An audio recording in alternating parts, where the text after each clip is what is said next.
welcome to The Sigma Show, episode 67. Man, we've been doing a lot of these. I am Sigma, your host. Before I let you know who's joining me this week, real quick, we'll go over what our topics will be for today. And just as I said that, my freaking document just crashed, which is so weird. As it should. That's how life works. It is. But all right, it's back up now. First up, we'll be looking at some new Sony IP, well, not new Sony IP, but popular Sony IP that are going to be getting TV treatment soon. These are new announcements, even though we knew a couple were coming and some were rumored. These have been officially announced and have, in some instances, some partners.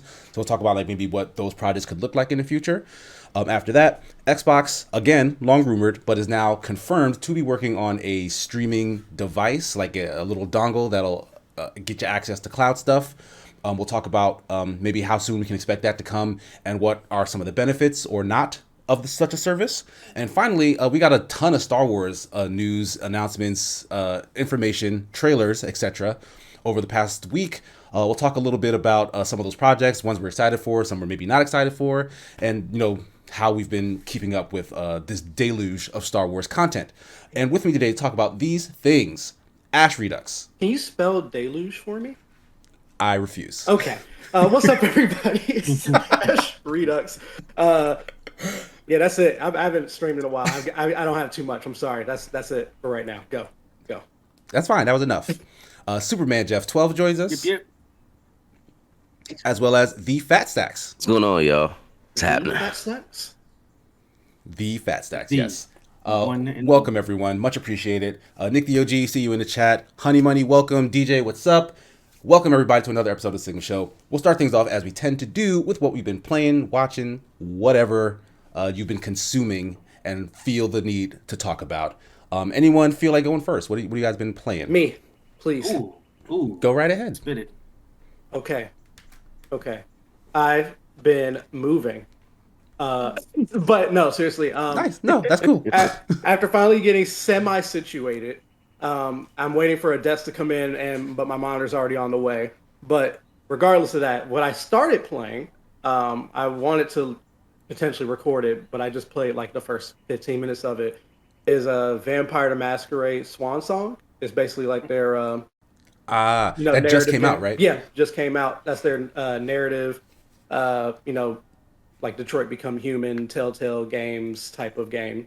Right. I know those are two different things. I was just giving an example of a game, and then I gave an example. No, they're in the same but genre, I think. Like they're adventure games, like modern adventure games. And very much like, creating the story based off of your decisions. And what I actually didn't know, because I didn't want to look into it too much beforehand. I didn't know that there was 3 different protagonists. I didn't know there was actual skill trees for them. Like, even though it's the whole story pick your thing, I didn't expect it to have as many RPG elements into it, I guess, is what I'm trying to say.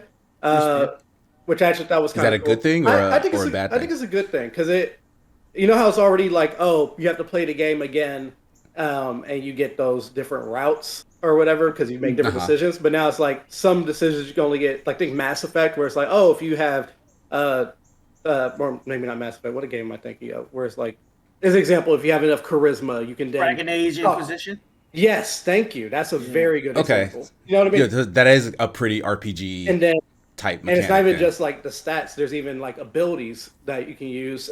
Each of the 3 different characters have their own specific abilities and more abilities that they can get, which means you have more access to certain areas because of those abilities. So I was like, it's borderline a full RPG game, but it's definitely still meant to be that story-driven thing. And I think I kind of like it so far. Like, I only touched a little bit because I'm like, do I want to record this or stream it? So I held off, but I really did. I liked the information that I got from not looking into it too much and thinking that this might be something a little unique, just because of where the balance is that they're going for. Honey Money in the chat, I know she's been playing a lot of these adventure type games, is basically saying your choices don't matter games. As kind of a... I watched her play, she's stating that it's Dead. all an illusion. Yeah, she was streaming The Walking Dead one day. But like, are you feeling a similar, like, I mean, I don't know how far you are in it yet, but do you feel like the choices you're making seem to be influencing the story or how things are progressing? So I'm not too far into it, so I can't tell yet. But I understand what she means, because there's definitely some games where it's like, some choices are illusions, some choices actually matter, and then there's some games that none of them legit matter. Like they feel they're so minute that it doesn't matter which decision you make, and Like it'll Mass still lead Effect to the same 3. outcome. Wow. Or like Dying Light and what's the other one? Fable. Well, way back in the day. Yeah, yeah. DJ saying your choices matter in Roller Champion. It does not. But Roller Champion is another game that I played. I was in the very first beta for Roller Champion, and then after that they only left their beta for like Europe or whatever, which was so annoying. I was so upset for the last 2 or 3 years, however long. That game is out now, It though, is. right? It is out. It came out. All right, because I've not tested I yet. think it came but- out like three or 4 days ago. But I played that a little bit just last night with Kiba. Just to see, like I said, since the beta has been unavailable, I want to see if they've changed anything, added stuff, and they have. In the original beta was already good enough for me, so I'm actually really excited to play some more Roller Champions. One If you small don't thing know, I saw in that, all the characters look like characters from Reboot. I do not know what Reboot Really? is. You don't remember Reboot, that old CG Saturday morning cartoon? Yeah, like Code Lyoko. Yeah, it was Similar, Code yeah. Lyoko, I saw like DJ creating a character, and I was just like, yes, why does this like they look that Yeah. low poly. yeah. The characters, the environments look really good. And more so like the customization for like outfits and stuff look good on the characters, but the characters' faces themselves are very kind of flat. Huh. Gave him a dark complexion, looked like one of the Reboot characters just dipped in chocolate. It's like, she was just like, what? But I was like, ultimately, yeah, no. ultimately, Road Champions, if you don't know, think roller derby with like that game that they played in the road to El Dorado, where they have to get the ball through the little hoop on the wall. Mix that with roller derby, and that's what it is. I actually think that's a very good explanation. No, what was? Yeah, no, you're right. What was that game called? The Mayan game where they. I don't remember what it was called. I just remember that Miguel and Julio.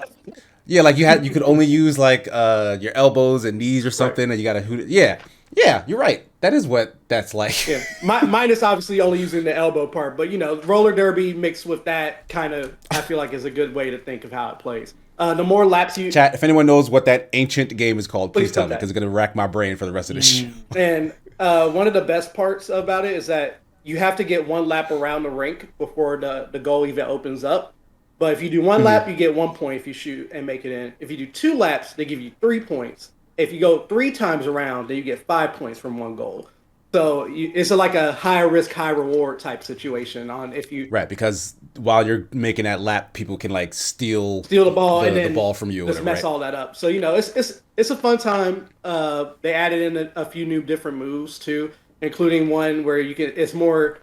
They actually made it a move because beforehand people would actually find a way to like be good enough to go up the wall and try to grab the ball before it goes through the hoop.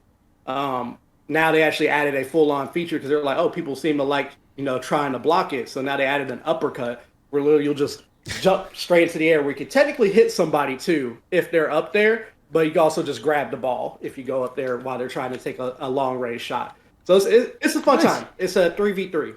You should try it out. Everybody try it out. Yeah, I definitely want to. Yeah, when it first was revealed as a trailer, I was like, oh, this is new, and like it just seems like it has like all the potential for just a bunch of mechanics and like little quick competitive bursts, like Rocket League essentially, but it's an actual sport and not a made up one. I'll just watch. Oh, come on. Yeah, you do that, Jeff. I think I'm on Jeff with that Yeah, one. just- I'll just watch. Y'all see, y'all be like, dang, he just knocked out 3 people in 1 tackle. That looked live. I want to do that. I want to be a bruiser. You'll come through. It's okay. Sometimes I feel like those games are very like short-lived. They might be exciting at first. That game didn't look very exciting to me. I watched DJ play it, but it just No, I will say that it doesn't look super engaging to watch. Like I'll say that much. But like in terms of like maybe because it looks like there's a lot in it, like mechanics wise, like there's a lot you can do during the gameplay. So it might be like a baseball What was situation, which is like it's way more fun to play than just to look dodgeball at. one. What was that called? Knockout City? Knockout City. That was Yeah. fun at first. It just kind of just didn't. But it's still doing well, though. That's where I think it's going to Yeah, I think it's still fun. It's still the game. Knockout City is still doing well. They're still doing updates, and people are still playing it. But I do agree. I don't think it's gonna be like end up being like Rocket League notoriety, where there's still a lot of people really playing Rocket League and competitive. I don't know if it's gonna get up there, but it's a fun time. I mean, it's just it was late to the party. That's the thing. Like Rocket League has the mind share because it was one of the first to kind of get big in that kind of like not extreme sports competitive like esport thing, but like it's like weird sports esports thing, right? And, So yeah, Knockout City is good mechanically, but yeah, it's just Rocket League was first. yep. But that's it. I've been playing really, and I haven't really had time to watch much. So that's all I got. Respect. Nice. Real quick, Nick the OG says Rocket League is totally a real sport. I've seen matches of it. It's less airborne than Rocket League, but cars playing soccer is a real thing. But are they rocket You say cars? so. Yeah, because I think that's key to Rocket League is the fact that these cars have rockets on them. Yeah, car soccer is a completely different thing. That's real. Ooh. But yeah, okay. Anybody else want to go next? I can go. I don't have that much, I don't think. I checked out a game yesterday with my son called Deer Simulator, and I'm saying Deer Simulator, Lightly. but there's like 30 E's in in the word deer. It is so stupid. You might have seen it like on a clip or something on the internet or whatnot, but like if you've ever seen like Goat Simulator or I Am Bread, I am. like these kind of weird games that claim to be simulators, like Surgeon Simulator, for example, but like they just take it to an extreme. Deer Simulator is in that vein, but it's also just amazingly absurd. Like I let my son play the whole time. Like he's watched videos of this before, which is why I was aware of it. And it's on Game Pass. Like it's just there in the store. So all right, we can sit down and play through this. But essentially, like you make a character, and the first scene in that game, that character pushes a deer out of the middle of a road and gets hit by a garbage truck. So after that, it asks you whether or not you want to be reborn. And if you pick no, the game will restart. It'll just start from the beginning over again because you died. But if you press yes, you essentially get isekai'd. Like you wake up in a new world, like it's very strange, and you are now a deer. But like you're not like any kind of conventional deer. This deer can stretch its neck out and like attach to things with its antlers, so like it can like slingshot around by doing that. It can jump up on its hind legs and like it's so weird. It'll puff its chest out like this, and like deer shouldn't look like He was that. buff, But it'll though. puff its chest out like He this was real and just buff. like run, Yeah, he was buff. like just run full speed That was a bu- like across the map. That was a buff buck, man. Buff buck. But like it's hilarious to see. Like you're in like this big bright shiny world. There's like people walking around and stuff. There's like vehicles, there's animals, but like the animals are like weird size. Like there's giant cows just in the distance just cuz. There's like giant fish floating in the air. There are elephants flapping their ears and floating around. Like it's just super surreal. There's a giant koala on the buildings. If you shoot it, it shoots lasers at you. What was his name? It's the koala. Yeah. It was just giant koala, I thought his think, name is like what it was. Koala Jones or something like that. Koala Joe. I didn't. If that was his name, I did not peep that. But like, it's really so strange. But there is some sort of like thread in it. Whereas like you keep causing havoc as this deer, and then like they send like animal themed police units after you, and if you beat them, then you get to fight a boss, and then you beat that boss, you get to a new area, whatnot. My son beat the whole game in like the hour 45-minute sitting. Like it was very short, and it was very forgiving because like every time he would like die to a boss, they'd respawn him with like more health. So like they clearly wanted you to get through this experience, which was neat. And we laughed the whole way through. So like I really wouldn't recommend anyone like go and seek it out to play it because it's really stupid, but at the very least watch some of it because it is entertaining. Like even on that just base like if you can be a fan of like absurdist comedy, like it'll probably get a chuckle out of you. Who's the ending boss? The ending boss, I guess it's a spoiler, but it's actually you, What? like the character who you create, who saves a deer in the beginning, actually becomes the boss in the end. And it's like I don't understand why, because there's also a boss that's called like the curse of the deer, and it's like, but you saved a deer in the beginning. Like why would the deer curse you? Like it doesn't make any sense, but it's hilarious. That's So, how much money am that's my I? review. How much money am I investing into this game? How much does this game cost? How much does Well, it's on Game Pass, but in terms of price, I have no idea. Game I would Pass? I would Perfect. hope it's not more Beautiful. than like $5 American. $5 American. Very specific. Thank you. Thank you for that. I mean, we have an international audience, That's so true. $5 doesn't mean the same thing to everywhere. But yeah, outside of that, yeah, I've been playing a lot of Smash. Like, I guess I'll just update you on my Smash diet challenge because that's really the most I've been playing, Respect. and I've come to appreciate a bunch of new characters that I honestly just didn't really have an affinity for beforehand. Like I got stuck playing Ryu for a long time when he came up in the rotation because I just didn't understand how he functioned really. Like he plays differently than the other 2D fighters, who I guess I've actually played more than Ryu. Like Ryu and Ken were in the game at launch, and I kind of ignored them since then. Like I tried them like here and there, but I really ignored them. Like when the newer 2D fighters came, I messed with them a lot more. So, but the thing is, once it clicked, I am now having so much fun with Ryu. Like I've gotten him, I want to say to about 7 mil in Elite Smash or whatever, like his GSP score, which is pretty high. Like that's high for characters that I don't consider a main, at least. And the thing is, like, just like all the other Smash characters that I've come to like play a lot and love, like you really do have to adhere to that character's personal philosophy to like get them right. And Ryu is up and down a martial artist. Like he's a fighter. Like his craft is all about the skill and technique. And when you fight with him, it's really about watching your opponent, waiting for them to make mistakes, and then capitalizing on them with your combos afterwards. Like it's the most like actual like sparring.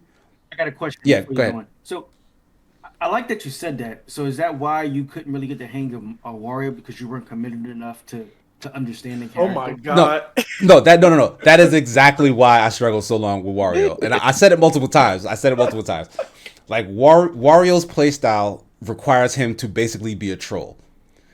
Like you need to be annoying. You need to do certain moves repeatedly to like get under your opponent's skin, and it's the antithesis to how I like to play Smash. Like I'm all about on like my main is Toon Link, who's a kid who's all about courage, like trying to defy odds and whatnot, right? Like I'll take on anybody under any circumstance because it's my duty to do so, right? Like that's the kind of character that clicked with me. And Wario was like, no, I'm gonna keep doing low attack because it hits you and it's gonna make you really mad. And when you finally shield, I'm just gonna grab you and like booty bump you because that's gonna make you upset. I'm gonna ride my motorcycle back and forth for way longer than you think I should because it's gonna annoy you because I keep hitting you. Like that's how Wario plays. With that being said, Jeff, do you use Wario? In the Like maybe you should. Maybe you should actually pick up in Wario, the Jeff. future, maybe. Lampy says Casey is realizing Smash is fun and not just sweaty. It's funny you say that because I ended up making me characters as well because I intend to go Yeah. through each of those characters because they're different weights. I didn't realize that at first, but each class of me fighter Oh, is a okay. different weight from another. So I am gonna have to go through them in my list. And so I made my family. Like I made me, I made Starboy, I made Kia. We're all going to be a different me fighter, and I'll go through all of them at once. And to test them out, I did go and do like Century Smash, where they just drop like 100 characters on the thing and you fight them. And honestly, that was fun. Like just playing Smash, like it reminded me of like Melee back in the day, where you're like doing all the challenges, all the story mode stuff and whatnot. Like Smash has a lot of content outside of just the 1v1 fighting, Right. which I've honestly been ignoring wholesale.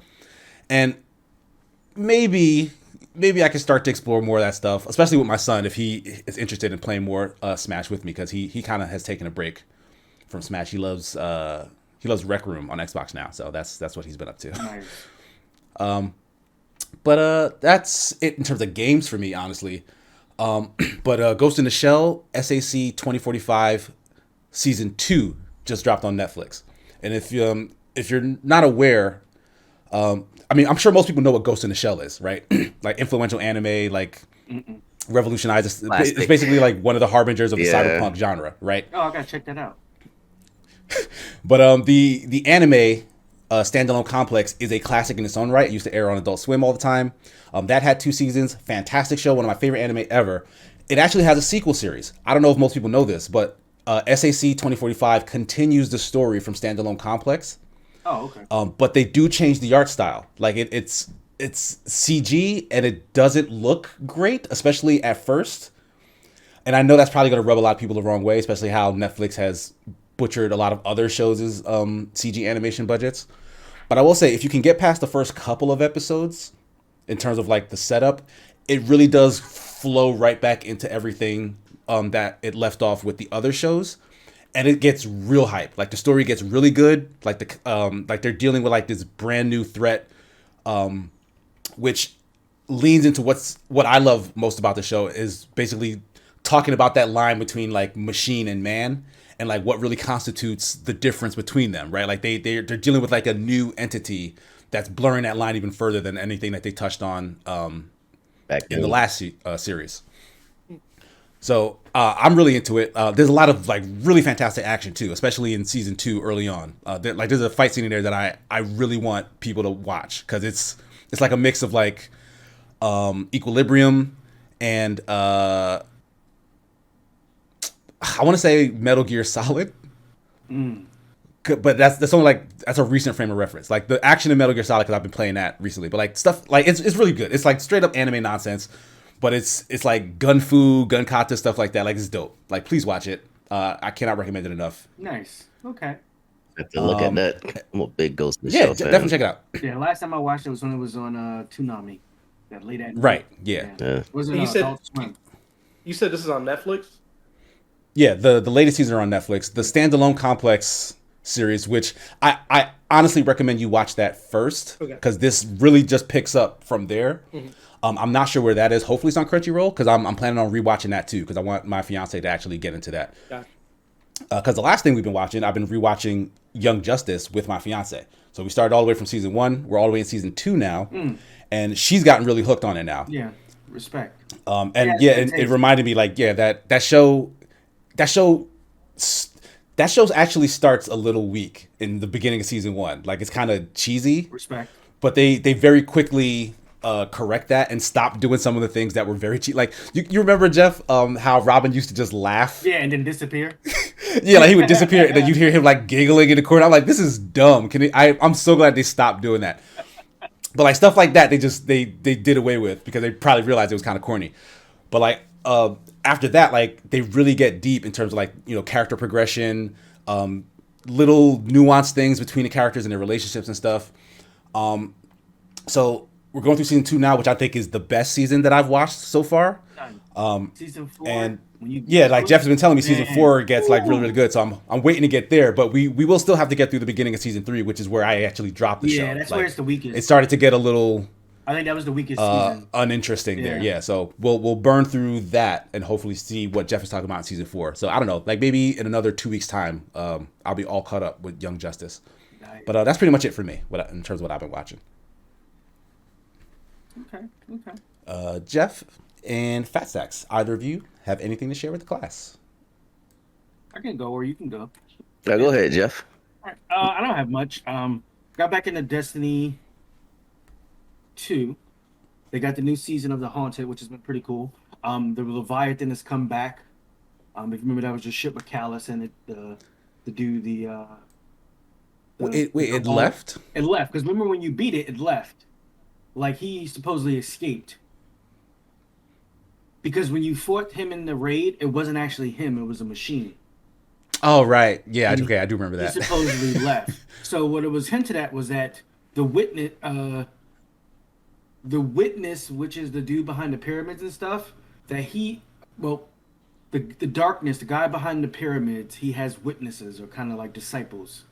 The guy that I told you about Okay. that was in the newest raid, who was the main boss in the newest raid, he was one of his. So what you find out is what we thought about the Hive was that the Hive was from this planet called Fundament, and the reason why they chose to become the Hive as we know them today is because the Traveler supposedly was going to create this some type of effect that was going to destroy their planet, and so they ventured in and found the worms, and the worms thought the only way to save their people is to come into a pact with them. So the pact is that they would give them Of power. course, the worm said that. Right. They would be parasites. They would live within them, give them great power, but they would constantly have to feed the worms, like eating people or whatever it is, and constantly going to war. So they made that pact. What you find out is that those were all illusions created to fool them. That the the person behind that was going to be behind the destruction of their planet was actually the darkness, and the traveler never had anything to do with it. The traveler was coming to choose the hive as to be his next chosen. With So hold on. So this most recent story is giving this information, or was this stuff that already happened? this is in the Witch Queen, this is stuff that already happened. So Okay, this is in the Witch Queen. Okay, right. So it tells you that the hive were actually going to be chosen by the the um the Traveler. traveler, and that the darkness didn't want that to happen. So he intervened. He had his witness intervene, which is Uruk through or something like that. I can't pronounce the thing. And they got the hive to assimilate with the worms, so that way they could kind of control them. So when in the Witch Queen, when Savathun gets the power of the light, is because she finds out the truth, and she starts to. That's why she doesn't work with the pyramids and the darkness anymore. She starts to try to do her own thing, and she dies. But we kill her, but she comes right back with the power of the light. And we're like, what the heck? Like, so she had the light, which is, if people are completely lost, the light is basically what powers the your traveler. player characters and why Yes. you respawn Right. in the game. So I was very interested in that concept of like one of the bigger enemies in the game essentially getting the same powers as the players, because that was pretty much what most of Witch Queen was about, right? Right. So all that stuff that is revealed there, saying that, oh, okay, the player characters aren't super special. This traveler was basically hoeing with, these enemies over here, these enemies over there, like Well, that. what you go to decide is that, and you've learned this through the course of the seasons, good and evil is not so discerned so easily. Not like we always Right. thought the Cabal were evil or the Fallen were evil, and you come to start working with them. So it's like, and you start using the darkness to your own, for your own Right. purposes. So it's like good and evil aren't just discerned by this person uses the darkness and this person uses the light. So what we find out is that her race was going to be chosen as the next chosen race to help combat the darkness, but the darkness cut in line. Basically, yeah, Right. beat them to it. Right. So when she starts to deviate from the darkness and question it and decide not to work with them anymore, she becomes the enemy of the guy Rubik Thon or whatever his name is. And she dies, she has an epiphany or whatever it is, and then she comes back as a guardian. Because that's same thing what we saw with Uldren Solve, who killed Cade. He was a bad guy. The Crow or whatever. Right. He was a bad guy through and through. But when he came back, he's somebody just completely different. Now she didn't lose her. She lost her memories to a certain extent, and I'm not gonna go within this because if you want to play the Witch Queen, there's still so much behind it. But this current season deals with uh Callus actually being another witness to this darkness. He's another disciple, and he comes back with a Leviathan, and it's a whole big story. It's a current season, so I'm not going to spoil too much to it. But it's been really good. They did Nice. Solar 3.0, so they're like they did with Stasis. Nice, They yeah. did with Void. Now it's Solar, so there's different aspects to Solar now, and different fragments that changes it up. Next will be Arc in the next season, so that's really got me back into it. Solar was always my favorite class, but Was it? I thought you was a Void boy. no, I was a Solar Boy, but because it lost so much, like especially when Stasis came out, it just and then Void was 3.0 came out, it doesn't have much utility. As far as PvE goes, I loved Solar because I would just use the Celestial Nighthawk and the Golden Gun. Oh, right, yeah. But now they added so much utility with it. It's so good. Aside from that, I've been played a lot of multiverses. That was really fun. Right, during the closed alpha. Yeah, that was a lot of fun, and we got to talk about that now, so that's good. It was a lot of fun. Played as Superman. I played as Finn. Yeah, Finn Mertens, baby. Um, Please nerf Finn. Finn. Finn is nice. If Like I anybody needs heard a that they're going to generic nerf Harley, but I think nerfs are in order for Arya and RES, Finn. Finn is good. Finn Mertens is good, son. Finn Mertens is good. But if you Yeah, think some would about say it, too good. you said his spike was good, but like Superman has his spike is so much better than Finn's. The only difference with Finn's is it could be a two hit. It's a 2-hit combo, so he could pick Right, you up and then it drop can you off. take you from like the middle of the stage and carry you to where the ledge is, and then spike you. That's weird. It's cool. It's cool. No, don't. Seems He excessive. can't pick you up in the middle. You got to be like closer towards, like maybe like a click from the edge. Because remember, it just picks you up and drops you off. It doesn't carry you too much further. So it still has that set range. It doesn't go any further than that. So you say. Yeah. So like you could dash attack, then go into that, and then finish it off, and that could work. But if the person kind of like, it's not a true combo, so they can like DI out of it or whatever it is. But it was very fun. Um, I am excited for the skins they're going to introduce in it. I think that's going to be really good. Like I do think like Yeah, it's a good ploy to get you to spend money. Like Mhm. it's something that even I, who am very resistant to like microtransactions in games, can see the appeal of. Right. And then So I think the only thing I would want more, and I did see a list of characters is like Gizmo. There's a Slash, there's a Gizmo, and there's a Gremlin. So I guess you'll be able to switch between them both. I don't know. it'll probably be like a skin. Yeah, there was Situation. Rick and Morty. Obviously, there was Gandalf. There was the Hound from Game of Thrones. There was what's the name from Mad Max? Uh, there was 11 from Stranger Things. Which is Because they don't WB owns. No, they Like don't. how does They made a point of saying we don't. That's why we don't call it WB versus. We just call it multiverses. multiverse, So right? now Yeah, because so that's a clue into what I was hoping would be the case is that they branch out and actually start trying to pull in other Right. properties that are popular enough. And of course, Netflix has been trying to promote Stranger Things season 4. They put a whole thing on Empire State Building in New York. They're Across the spending world. mad money It's on in promo. It's in Dubai. They have them all over the world. Oh my god, like Netflix is hurting for money, and they like they're spending it all on advertising Yeah. for Stranger Things. That's true.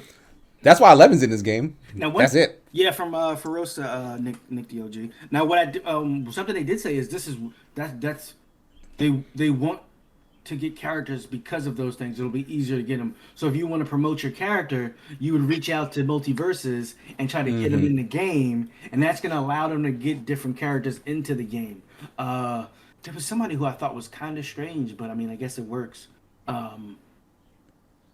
They had a couple of original characters, or they could have been placeholders supposedly from the data leaks. I mean, the data miners who put. But there was some pretty cool thing. Obviously, Gandalf, this was Legolas from Lord of the Rings as well. So a couple of cool characters. But I think that is going to be the big thing where Smash wouldn't go to certain extents. You know what I'm saying? They wouldn't go grab certain characters. This won't have that such Limitation. restraints. Yeah, it could go wherever it wants to go. If a game wanted to, I mean, promote, whether that's a if a good game thing or wanted a to, bad thing, though. that's true. That could be good. That could be good or it could be bad, depending on how it's handled.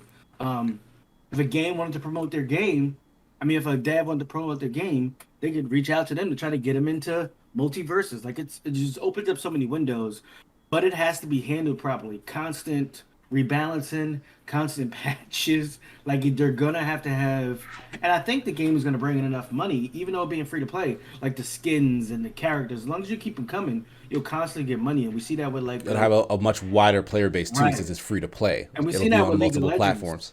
We see that with League of Legends. League of Legends made buku bunnies. You know what I'm saying? And they're gonna be at Evo this year already.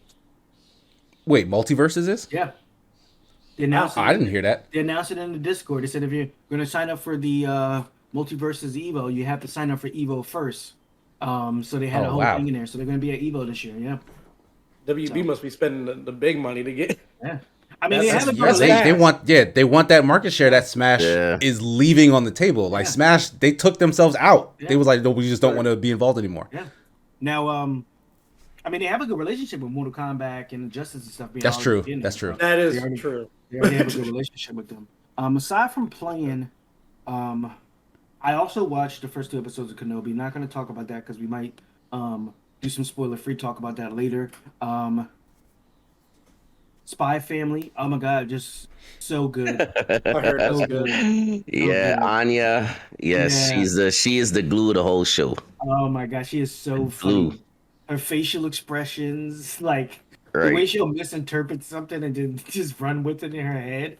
Oh my God. But also she has like dark undertones, like without going into it, like the way she came by her powers is like she can't really tell anybody about it because she doesn't know what's gonna happen if she does. So I do love those things, but then it has a lighter side to it.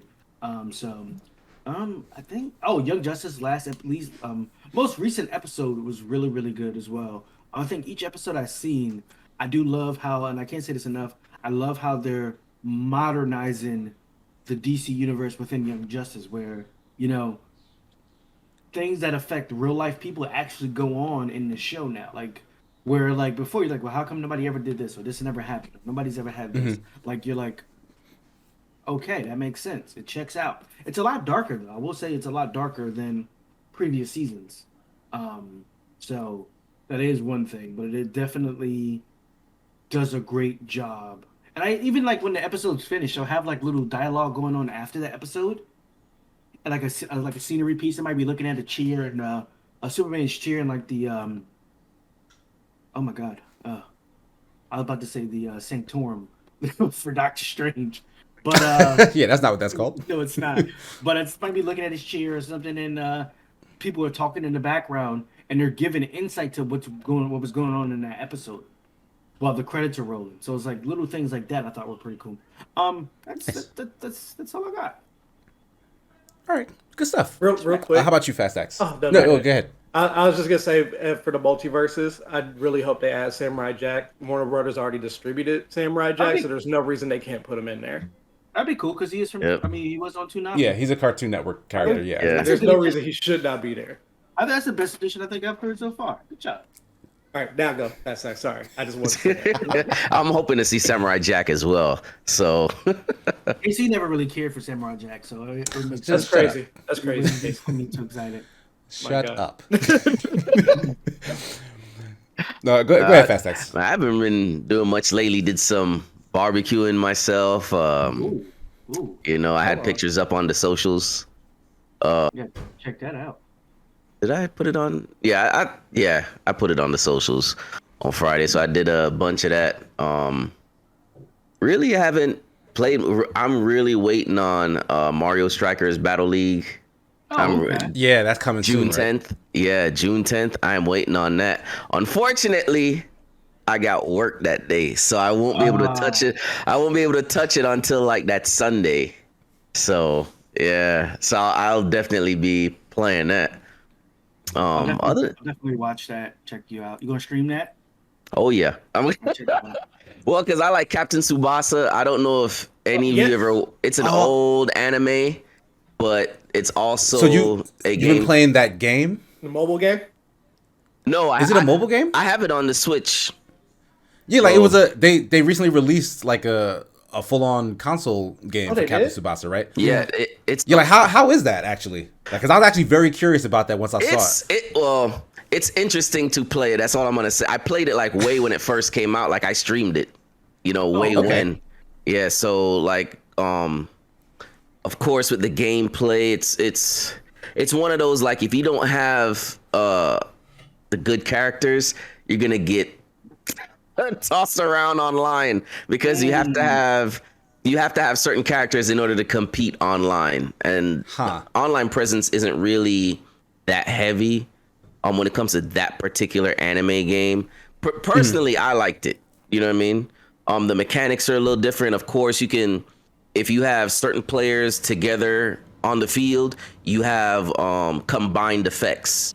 You know what I mean? Certain soccer shots that you can only see from combined players. Each player has their own super shot. And each team has like a dialogue against certain teams. Certain players have dialogue against certain players. So, I mean, they really go into it when it comes to upgrading certain players or, putting your team together.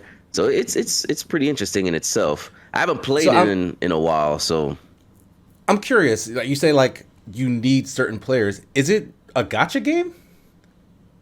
Like Well, how do you get the players that you want? you Like they play the don't just show up storyline. like on. No, Okay, you so play you it. unlock them via. Okay, Yeah, it's like the game has its own storyline, and you kind of go through it. And I believe it or not, you have to go through the game certain ways to get certain players too. Like you play kind of multiple times. You just don't. You get certain players as you play up to a point, but then you can kind of go back and get other players, I guess, depending on how certain things go in the story mode. Because when I looked it up, when certain players in the story mode is like, okay, well, you got to do this, this, and this to get this player, this, and this to get this player. So it's not just But playing so- through. You got to do specific things during the story to get them. yeah, if you go through the story, you'll get certain players and certain cards. Like you'll just go through and you know what I mean. But there are other players specifically that you can get through doing certain things. Okay. well, I am a soccer noob, right? But how many players are on the field normally? Like 11? 11. 11, right? So is it if you don't have like 11 characters to make up a team?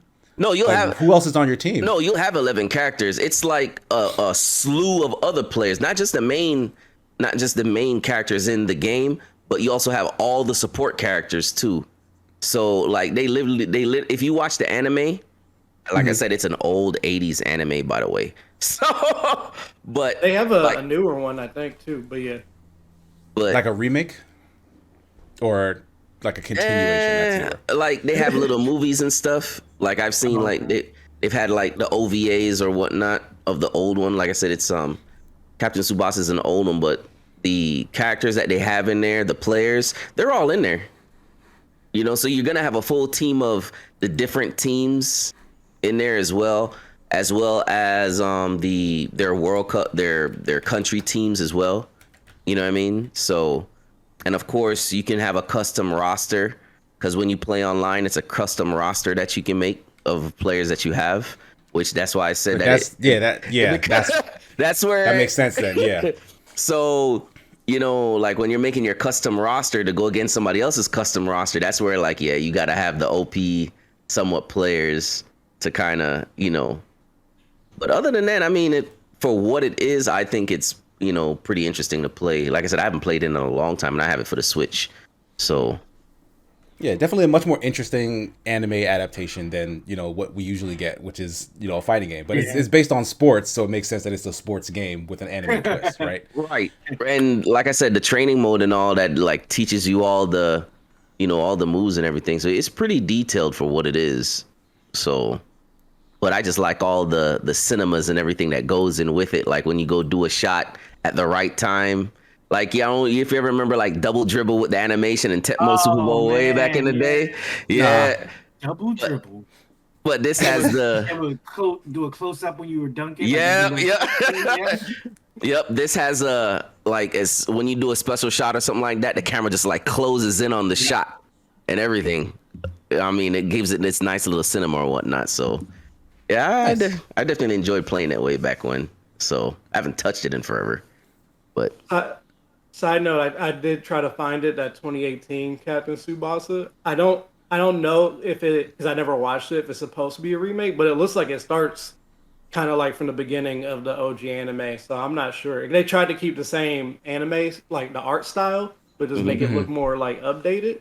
I found it on my anime list. I don't know where it's streaming at. I put it here for it's everybody else. actually on YouTube for free. If you want to watch the old anime, it's actually on YouTube for free.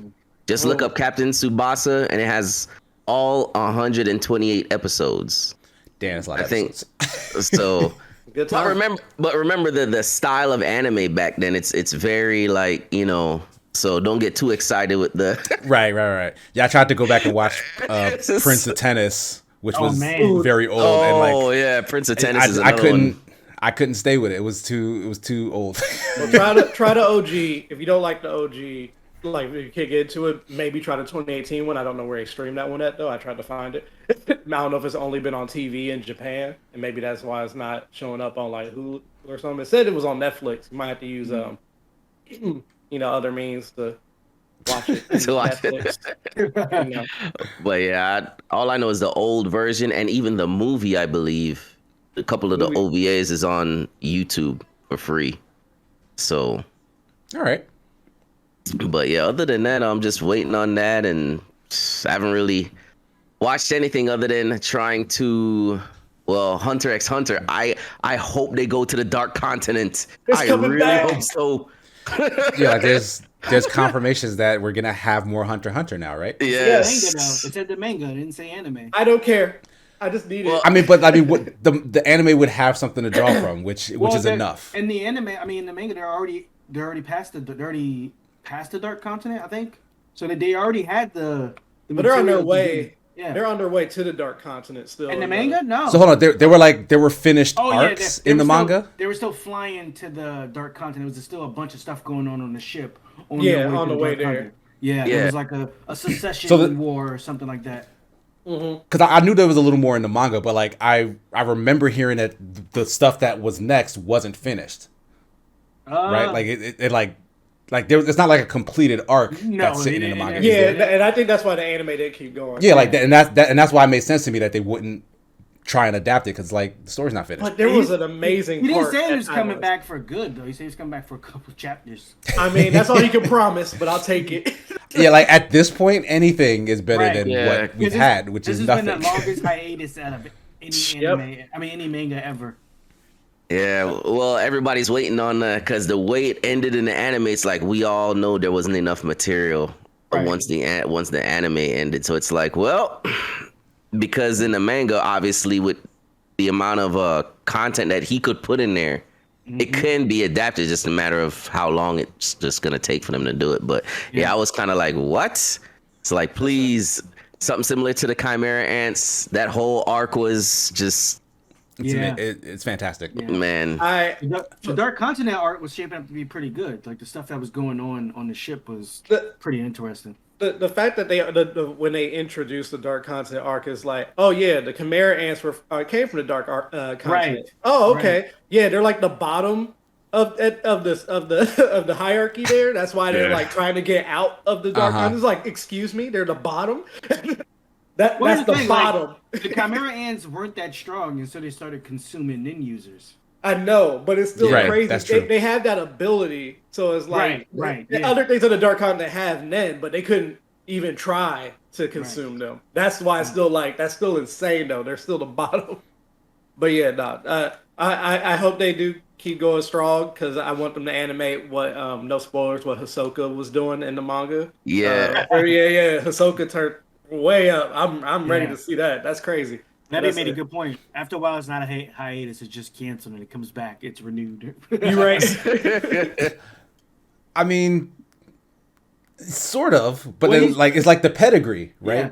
His health hasn't Like- been that great either. Like if you see his drawn style in the current manga, it's very like not good.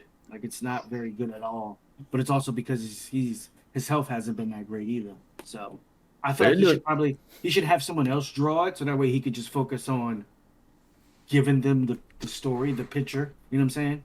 So Kind of like be more of a producer than like a actual artist writer. Because that's Yeah, I the think- same thing. Because I with think older Black people. Clover. Because I think Black Clover is taking a hiatus too. For a little bit. I thought this is supposed to be the last arc for it. Well, I Yeah. don't agree with that.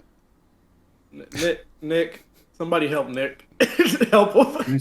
Wait, Dark Continent arc? Okay, I haven't seen this show, but is it that an African arc? 'Cause this Dark Continent, like an older village used to call Africa. I mean, They call any place anything called the Dark Continent is something that has yet been fully explored. You could just take it that It way. was- Any place that's I like, think so. Yeah. yeah, and Magi, love it. they had a Dark Continent in there too, where the red haired people came from, stuff like that. Oh So, yeah, old girl. Yeah. Like I mean, that's probably why the term is being used in Hunter x Hunter because it means the same thing. It's a new area that they don't know a lot about. Right. Like they know it's there, they don't know much about it. yeah, Yep. it's gonna be a good time though. But other than that, nothing else for me. Just trying to keep up with the anime and The Last Summoner. If you guys haven't started that yet on Crunchyroll, that's pretty interesting. Yeah, check that out then. Oh, that's pretty funny in itself. So decent fight scenes. I mean, it's like the whole summoner deal, summoner spirits and stuff like that. So, Okay.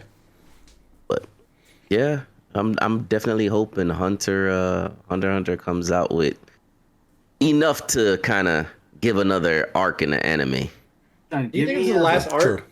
I feel like this is the end of it. I mean, if he's gonna come back, he should end it. Finish, just come back and finish the story. Because you gotta remember, we leave what's going on. We leave Gon and Killer, and we go to Kurapika. We go over to him. Yeah, that's where this follows. So we don't. I would think that maybe he wanted to explore Gon later, because I heard he was supposed to go back to that in the manga eventually. I feel like Gon and Killer are gonna end up on the Dark Continent or something. That's a possibility. But there are a lot of loose ends though. Like they left in the anime. There are like a lot of loose end that they can go almost anywhere. Right. Yeah. You know what I mean? And tie it back into possibly a place in the Dark Continent where they're, because remember, old boy still needs to get hit. Well, I haven't read the manga that far, but I know dude that lost his nen, he still got to go back and get that. And of course, he just mentioned his Sokka, and he's still got that going. And then of course, and Gun finally met his father. Yep. You know what I mean? So there's that's part of the reason why. In the one hand, honestly, I feel like Gon and Killua have kind of finished their stories. Like, I mean, they're young, but like their goals, their internal goals, have kind of been met. Like Killua, the stuff with his sister and his family, and then Gon and his family, like they kind of did what they meant to do. Like at this point, they can kind of be free to help their friends and stuff, but they don't really have any more personal goals that they're really striving for. Right. So it would make sense that if it follows somebody else, that it would then end, because wrap up, the other two main characters that we were following from the beginning, and then call it a day. And it was never about their goals. It was always about their journey to whatever they were doing. It was always their interactions with each other and the world around them. I never really cared about them finding Gin. It was always about the things that were happening through them through the course of it, and how their interactions, Kilo and Gon's interactions together. Just for me, And my last thing was because I thought, since the way that they're like, I guess, hyping the Dark Continent with the one explorer that was there who wrote the books, which in the very beginning in the anime, in the opening section where the book opens, I'm realizing that's supposed to be the book that he wrote, like the guy who went there or whatever. So it really feels like almost like a One Piece type of situation. Like this is where we've been trying to get to this whole time. And I'm wondering if this is like the final arc, just like that, and because of the power scaling, saying, hey, that big event that just happened, bottom tier where you're going is about to be way different. It's about to be a lot more dangerous. We got all the the succession with the king. Like there's a lot of really big events all happening at once. I'm like, I can't see what would be next after all of this. Like if they run into that problem where they need to then scale up power again, it's gonna get real stale. You're gonna run into like a Dragon Ball Z problem. Right. So that's true. That would be a great time to do a movie or even a game. Just because anime movies are normal now. I hate when anime movies. Here's a good anime movie. Like I think Demon Slayer, the Mugen Train. Yeah, they took stuff that was going to be part of the world, stuff that was going to happen, and put it in a movie, as opposed to let's do this movie, but all this is a filler arc. You know what I'm saying? Like, I don't like those. Like, to me, there's no point of even watching it. Like, a good movie, anime movie, is something that's, let's say we carve out this one piece or a backstory for a very important character that we're not going to cover in the show. We can put it in the movie. You know what I'm saying? Like, stuff like that. That incentive, that makes you want to go see that movie, as opposed to, this is just something that's separate from the main universe. It's something that just possibly could happen somewhere else. And I'm just like, no, thank you. Fair enough. But I think that does it for what we've been watching. We can jump into our topics now. That was kind of a lengthy conversation. But Sony, their three probably biggest properties, especially in the more recent years, Horizon Zero Dawn, God of War, and Gran Turismo, are all going to be getting TV treatments. Horizon, I think, has been picked up by, I'm forgetting now. Netflix. Okay. Horizon Zero Dawn is going to get a Netflix show. God of War is going to get an Amazon show. Mhm. And Gran Turismo has not landed like a deal yet, but they are working towards it. So they're pitching it around. Right. It'll probably get picked up by something. And don't forget, We already know. okay, yep. Yeah, go ahead. No, also don't forget about The Last of Us going to HBO Max. Right, yeah. I was just gonna say, like, right. The Last of Us is already in production over on HBO. So Sony is really pushing this. Like, they're gonna have TV shows out. Like, this isn't really kind of a question of if this will happen, it's when. So I'm curious, like, what are you guys' takes on Sony's push to make these prestigious video game IPs into prestigious television? Because that's exactly what they're going for with The Last of Us. You can see it from like production photos and whatnot, and how they're talking about it. Like they want it to be like, heart-rending, string pull. They want to win awards for this show, essentially.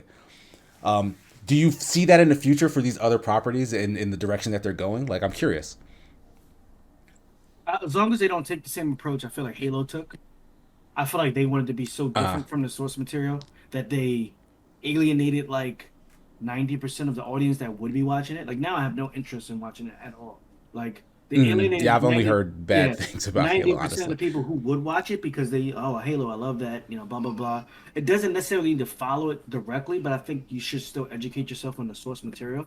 I think Horizon Zero Dawn is so beautiful. It's such a vast world with so many interesting things going on in it. I think it'd be such a good show.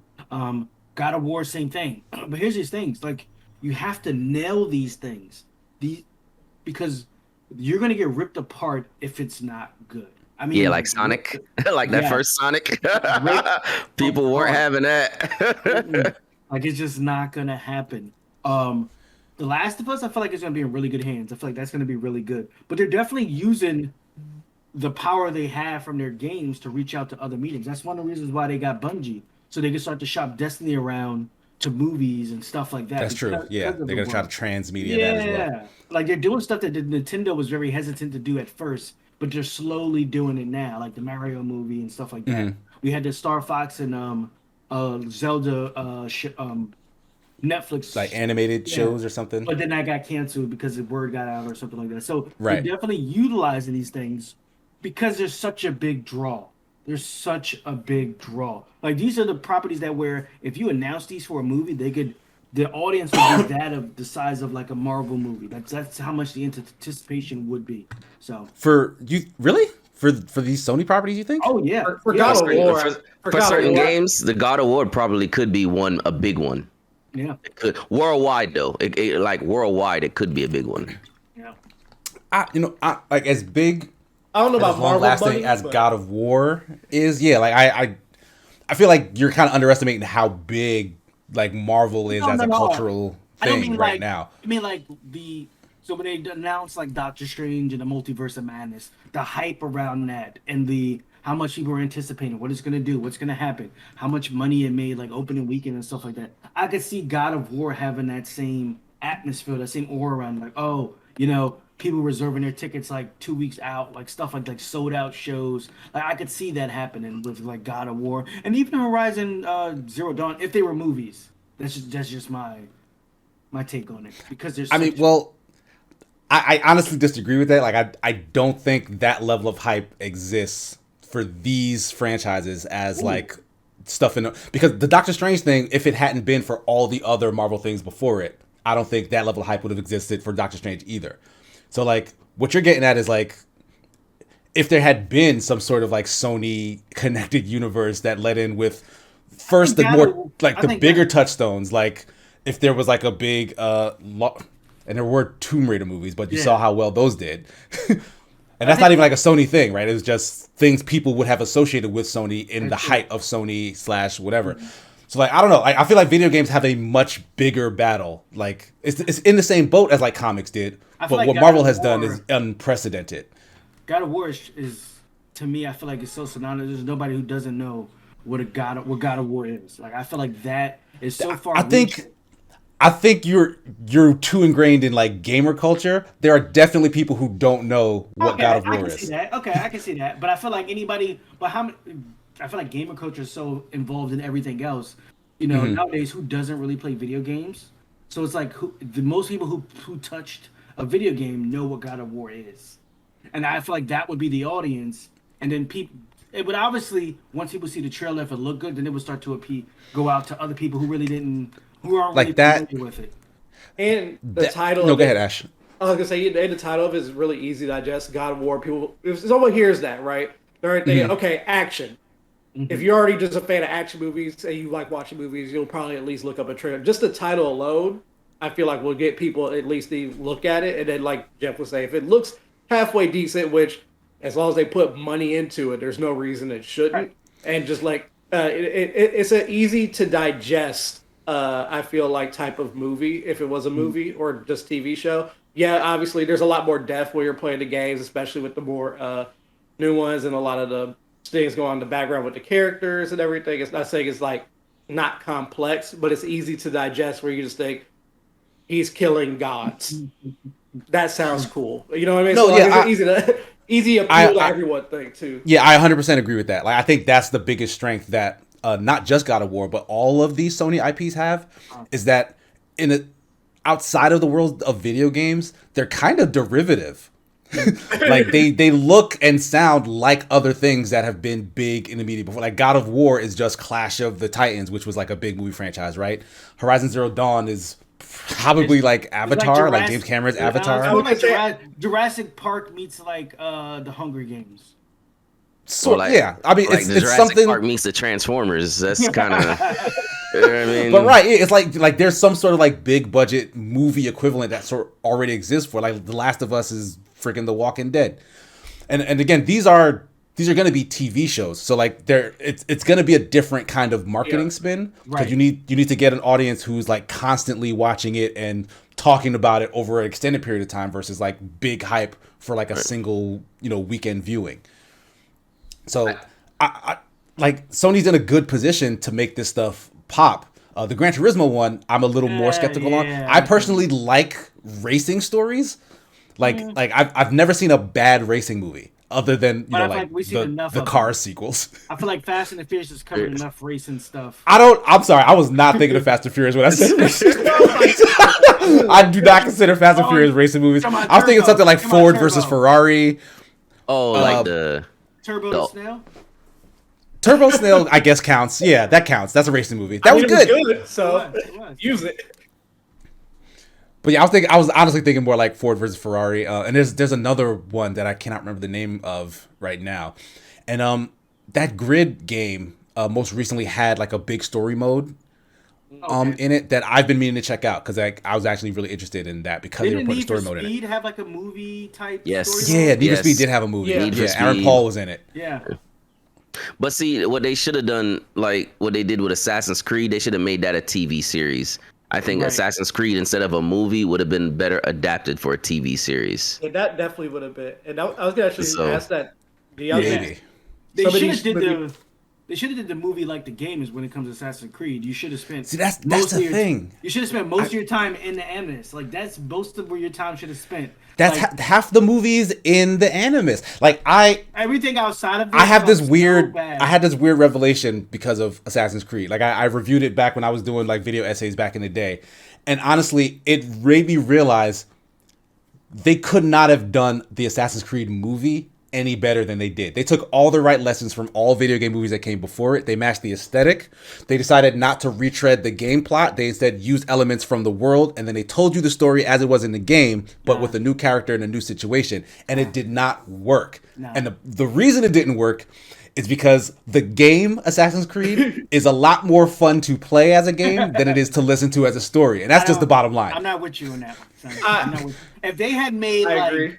My man, like Valhalla. There was nothing wrong with that movie. Like it was just, it's a bad story. Valhalla wouldn't have been a game. It would have been a movie, and they still covered some of the same stuff.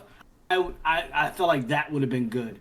And no offense, Michael Fassbender is good in some things. I don't think he was the best assassin in the movie. I don't think he was the best tripping. choice. You want to blame Michael Fassbender? You tripping. I just want to say, me and Kiba are like huge AC fans. And when I tell y'all when we watched that, and people were like, man, it was so, I was like, I didn't think it was that bad. Like I was like, I don't know. But I'm with KC. I'm like, I don't know. Like when what else were they supposed to do to make that movie work? They hit all the mark. Like if you know the Assassin's Creed story, especially like the first 3 games, they followed the plot. That's what I'm I mean, saying. it wasn't Desmond. It wasn't Altair / Ezio. But they followed the plot. They told you formula what that was the world is. They gave you all the information, and it did not work. Here's the But thing. actually, they could have. Let's say if you took out the animus part. Let's say if you made it like a how should I say this?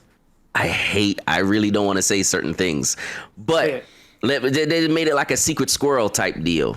You know what I mean? Like you have the underground battles between these secret societies that have all like the Templars and the Assassins. yeah, the Templars. You take out the animus part, but you do like a history movie, like because I have a B-rated Assassin's Creed movie in there. I got you. So like stuff behind the scenes of different historical things going on. Right, but like the Kingsman, let's just say something like that. Okay, I get what you're saying. You know what I mean? If you would have turned it into like a historical thing, like back in the original times, they showed a little background and then they made a movie about the older times per se, and then kind of suck you into like a trilogy, just kind of like everything else. Or like I said, if you would have turned it into a TV series and then made it to where you told the old and then you just kept going, you'd probably had more effect that way. Now, if you wanted to make it more futuristic or a little sidebar, like after a while you say, well, we were able to tap in to certain things or people's memories because of what you've already seen from way back when. You know what I mean? Just something kind of like the Matrix type deal. So, I mean, there are part of elements they could have used to kind of tell it a little better if they wanted to. You know what I mean? But they told you the story that existed in the game, right? Like they didn't leave anything out. Like what you're saying is, hey, let's change some of the game's plot because it would work better as a movie, which is an idea, yes. But what the movie did was stay true to the games. Yeah, here's the thing. Here's the game. What happened in the Amethyst happened, but everything else happened in that one facility, and I was so boring going on in that facility. But that was the first game. The first game, Desmond is in a. Desmond does not leave the little apartment he's in for the entire first game. Do you not remember this? Yes, and that was the most boring part. I didn't like being outside the Amethyst. Like everything interesting about the game happened inside. I did very little exploring outside unless I had to. Unless it was stuff that had to go to develop this, even in the current game. But that's what I'm talking about. Like, but that's what I'm talking about. You had fun playing the game, Jeff. You did not have fun listening to the story in that game. I had fun being in the world, not as opposed to. Yes, you as the player being in the world, not watching it. Yes, not watching the guy who's about to. Exactly, and that's why the Assassin's Creed movie did not work, because they let you watch the story that instead you would have rather played. That's what I'm getting at. I will say I can't watch somebody else play Assassin's Creed. I would get bored. To me, it's the outside the Amethyst part that is the most boring part for me. If you would have covered the story, it could have been drama and stuff going on and around that time, because that's what they do with everything. They Game of Thrones everything. That could have been some of the similar stuff going on, a more gritty Assassin's Creed. Like he said, like Fast X said, with Templars and undercover stuff going on and influencing things from behind the scenes and all that stuff, and freedom being taken away, like, because that's what they were all about. They wanted. I mean, I wouldn't mind to keep seeing stuff like that. I'm convinced at this point that it's not good enough to hold your attention. To get back, I can respect that. To get back to the original topics, the last thing I want to say is all they should have did is just let Ubisoft take those cinematic cutscenes that they did for the trailers for each of the games and just make those the movies, because those cinematic trailers are actually all very amazing, well choreographed, and looked really good. I would have watched movie though. They could have made a movie if they made the game. That would have been been the Tomb Raider movie, because they did that too. I didn't see that one. The most recent Tomb Raider movie, they literally like recreated shots from the reboot game. You don't remember that?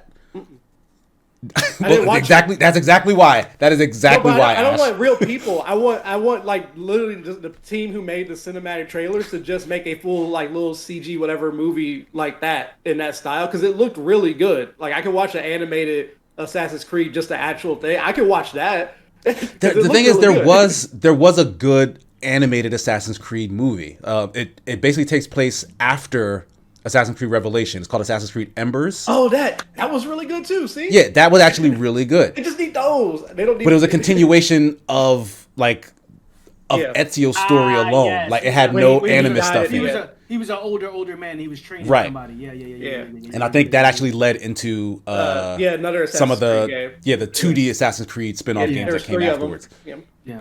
Yeah. Back to Aside the from original Assassin's point, yeah. Creed, yeah, they also have a Fallout TV series coming out from the creators of Westworld, and Okay. the Mass Effect show coming out to Amazon Prime. I mean, But those are just video game projects in general. Like those Yeah. Sony don't have anything to do with. no, I just meant But- in general to like because it seems like there's a real big push from Netflix and all the other streaming services to get a lot of these video game properties out in some type of form or fashion. They want that TV Well, show money, bro. Yeah, that's what I'm Merch. saying. That Sony wants to kind of branch out into kind of get a little bit more of that streaming revenue, or at least, try to bring in some residuals from letting people use their characters or Right. games as movies. You know what I mean? So, but also they too, don't- one particular one I've been waiting on. I've seen when I was reading, I saw that Twisted Metal might Oh, be yeah. one of Oh, them yeah. as well, and I'm like, there have been Anthony so Mackie. many. Yeah, there's already been so many movies that's kind of like Twisted Metal already. I'm like, that'd just be too easy to do. I mean, Death Race is a Yeah, very Death good Race. example. It's a good example right, of yeah. Twisted Metal. So, And I because mean, again, like that's what Sony has in their stable. They have stuff that, like, Sony's playbook is what's a good movie series? How do we turn it into a video game? And then you end up with a game that, in my mind, in most cases, God of War is the only exception in this list of stuff. But they end up with a game that is a strong 7 because it has tons of production value. It has tons of cinematic flair, but it is very basic in terms of like a gameplay experience. So in order to turn that back into just a passive watching viewing experience, it's like nothing. Like the Uncharted movie came out, everyone was like, "This doesn't matter," but it sold a bunch because it's a freaking popcorn throwing movie. Like Horizon Zero Dawn will be the same thing. Like I mean, the writing in it, I think, is probably a little bit more interesting, and the aesthetic will be hard to pull off because there's some sci-fi elements in it. So that one might be a little cagey. That might be worrisome in terms of adaptation. But God of War is classic Greek cinema. Like that's gonna do well. The Last of Us is gonna do well. It's just post-apocalyptic Zombies. drama, and then a racing movie. Just if you just get good writers to tell a compelling story, the action is gonna do the work. Talladega Nights, that was a racing movie. Good. Yeah, but Great. It's a comedy, but the racing was still good. The comedy. It was a comedy. It was still less good. about The racing, racing was yes. still good. Nobody cared about the racing. Oh, what are you Cars? talking about? I love the racing in Talladega What about Nights. cars? Either your first or your last. That's all you need to know. Cars is a good race. Yeah, the Cars, cars I had mean- good racing scenes too, outside of it being a kids movie. Yeah, but my main thing was thinking, does it matter who gets these properties? Like, do you guys wish, like, instead of Netflix getting, which one did Netflix Horizon. get? Horizon, did you rather someone else got it, or maybe not Amazon getting God of War? I don't watch Honestly, too much you Amazon probably wanna stuff, I don't know. It would probably be best if these were flipped. Like if Amazon got Horizon, and then Netflix got God of War I could see as that. a TV series. Because I feel like Horizon Yeah. Zero Dawn has such a bigger budget for. Yeah, and like Amazon has a better track record in terms of like Well- sci-fi stuff. You know, in Netflix, if you ever seen the anime series Ragnarok, take Yeah. Yeah, I've Ragnarok seen to it. animate and look at God of War. Yep. Yeah. So- Netflix also had Son of Zeus as an animated thing. Yeah, Blood of- Castlevania. Like, it matters who got what, and also. Hold on like, 1 second. Oh Let me yeah, just you're make right. sure We should wait. We should wait. we're back live. I see a WB. Someone said WB. WB with the WB with the WB. All right, yeah, I think we should be back live Should be again. good. Sorry, guys. Sorry. Last thing I was just gonna say was the biggest thing from when you shared the run and I saw that link for the article. I was like, who got what, and then if it's gonna be a movie or a TV show was like the main thing to me, because obviously some of these work better as TV shows, some work better as movies. I mean, they're all TV shows, though. I know, but in some of them I was like, I think all of these work great for TV shows. I feel like Gran Turismo could have. I don't know what they're doing, but I feel like that could have been a movie depending on what they're doing. I don't know. I feel like a lot of times a TV show is a better option than a movie because it gives you so Yeah. much more time for storytelling. And since It's it's, just but that's why I was like, since I've never played Gran Turismo, I just thought it was just racing. So I was like, yeah, if it they is make a just racing story, though. Like they yeah, could have I don't made think that. there's ever been like a story in Gran Turismo. So that's So why that one for me, I they was could like, have done whatever they wanted, they could honestly. do Yeah. whatever they wanted. But I feel like Gran Turismo is like the weakest of them. It doesn't need to have anything. Just get rid of it. oh, Look, I'd out there in rather the world, there are let people who love cars. let me get a Ratchet and Clank animated series, and that's all you need. Boom, bada bing, bada bing, bada boom. Honestly, if No, honestly, me.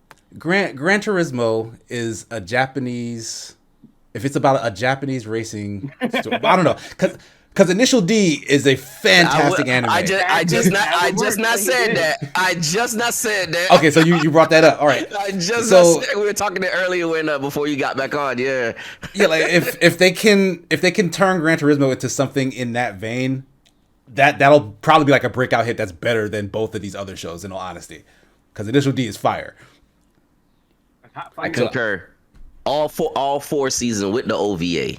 Yeah, all of it is Yeah. good. It's not finished, and I wish they would go back and animate more. Nice. But I'm sorry about the little interruption. But I mean, does that do it for this first topic? We can move on to our next and try to wrap this show up fairly quickly because Yeah. we have been on for quite a while. So let's go ahead and move on. Our next topic is Xbox confirmed that they're going to be working on a streaming device. Rumors or information states that it should be coming within 12 months or so, about another year. But it may possibly be announced as early as this June showcase that's coming in about 2 weeks' time. So my question to you guys is, if we were to get some sort of streaming dongle that allows you to use Game Pass or their cloud services, is that something you'd be interested in? And who do you think that's marketed towards? Because we all have access to cloud stuff now, I'm assuming. Have you been making use of it? Oh. Like the excitement is palpable. I care about game streaming, as in streaming from my PC. I really just want to easily be able to get my games on my PC and play them on my TV in a completely different room in my house. That's really all I care about. Which so far I can only do that with like Steam Link, which is technically still a beta as well. So I do Steam Link to my Chromecast, and I got like an adapter so I can Ethernet that hardwire connection for both. That way I have no lag whatsoever, and it's great. So I mean, I'm okay with game streaming to the from the cloud too, since it'd be a hardwire connection for me if I can like load it up on my Chromecast or something, or use that dongle if I can hardwire that dongle in the same way I use an adapter for my Chromecast. Great, that dongle. But since it would only be Game Pass, which obviously has a lot of games, my ultimate goal is still, can I just play whatever's on my PC to my TV with no hassles? As long as I can do that, then I can still do Game Pass if I could just stream my entire PC screen, not just Steam. That's all I really care about. So in a brief meantime, if it's inexpensive, sure, I'll grab it. Why not? But it's not filling the exact need that you're looking for right now. Right. Correct. So that's Gotcha. all I really got for it. I have a question. I mean, because I feel like it could be really good. You Game Pass into it. You got all these games. It's pretty much going to do what Stadia should have been trying to do. You know what I'm saying? Here's the device. You can stream it from home. Play whatever games you want. You pay $14.99. You get access to all these games. Bada boom, Like bada a bing. Fire Stick. Right now, but what is the benefit of me having a Series X versus me having a dongle? Ooh, what is The benefit being Like what? Because they'll be Preloaded doing- games. they'll Preloaded be games doing- on it. They'll be doing the same thing, right? they would well, sort of, because You're one not is streaming it, streaming the games. Yeah, like you're playing them natively, which would inherently be a better experience because it's not it's not, the internet quality isn't a factor there because it's running off of your machine. Right. So, but the dongle is essentially kind of maybe a backup or an alternative to that in case you don't have a big console, because you get access to that library, not necessarily your library, because if you buy something that's not on Game Pass, no, because it is using the cloud stuff, right? So stuff you Like I've not. Can you stream games that are on your console via Xbox Cloud What I Gaming, mean or is- is it just stuff that's in their cloud service? Let's say you don't want to buy a Series X and you just want to get the dongle. Lampy says no, you can't. Just want to say that. Yeah, if you just want the dongle, then yeah, it looks like it's just the stuff that's available to the cloud service. So So whatever not games everything on have the Game cloud Pass symbol yet. on it. Yeah, because yeah, not everything Gotcha. on Game Pass even fits True. that bill. Yeah. Yeah, because it's gonna be like either too big or just they're probably gonna keep it simple where you can place just simple stuff more than likely. I So mean, this nothing is too extravagant, I guess. I think this that's is one of the bigger deciding factors, right? right. Because Yeah. I'm not so like the thing doesn't exist yet, mind you. Like they haven't detailed what it can and can't do. But as of right now, in terms of how Xbox's cloud streaming service works, the only stuff you can stream are things that are in their cloud service, which is a smaller section of stuff that's within Game Pass, right? Right. If this Like dongle will somehow give you access to your console and will allow you to stream to the dongle from your console, which means your console would have to be on wherever it's at. I think that's an added functionality that I might buy into. yeah. Because like Jeff is mentioning, I already have an Xbox Series X, and if I'm gonna play games, I have a dedicated place to do that. Like maybe I want to Right. play in like my room upstairs or in the bigger TV in the living room or something, but I can really just come in here if I need to. Like it's not a need. It doesn't really fix a problem that I have right now. Yeah. So like so Fortnite is included into that. So Fortnite is something that they could play on the dongle. So something like say if a kid some kids do, that's all they play is Fortnite. You give them the dongle, they can play Fortnite in the living room. I mean, because some kids play mobile. So if you play mobile, I'm sure you wouldn't mind playing on the TV via cloud using, a controller. So I guess it depends on what games are going to be available on there to what audience is going to appeal to. If there's only like a certain amount of games, then obviously, Yeah, so I don't think this is something for meant for us like more hardcore level gamers. I honestly I still think it's a good idea that they would put functionality in it that we could make use of because it's gonna be the sort of thing that the hardcore is. It'll probably live based on the recommendation of the hardcore because this is something very technical and very specific, and I don't think a super casual audience is even gonna know it exists unless they hear Right. it from someone else, right? Yeah. So it may be better served to like my kids, for example. Like, oh, my son wants to take this All to his right. mom's house, or he wants to play something that's not on like the TV in his room, Right. right? Because like otherwise he'd be like in the living room taking up the living room TV to play on the not Series S. What do I have out there? The Xbox One S. Oh, it could be, yeah, that could be true. So, like, say if you're on the Xbox and he wants to play two, and you only have one Xbox, you instead of buying a whole nother Xbox Series X. Yeah, it becomes a substitute. Yeah. Yeah. Right. But I think it's geared towards, kind of like a multiple kids type of aspect. Like if you don't want to buy all these systems type of deal, you know what I mean? As long as they have something to play as long as he has something to play type where the other one doesn't feel left out or something.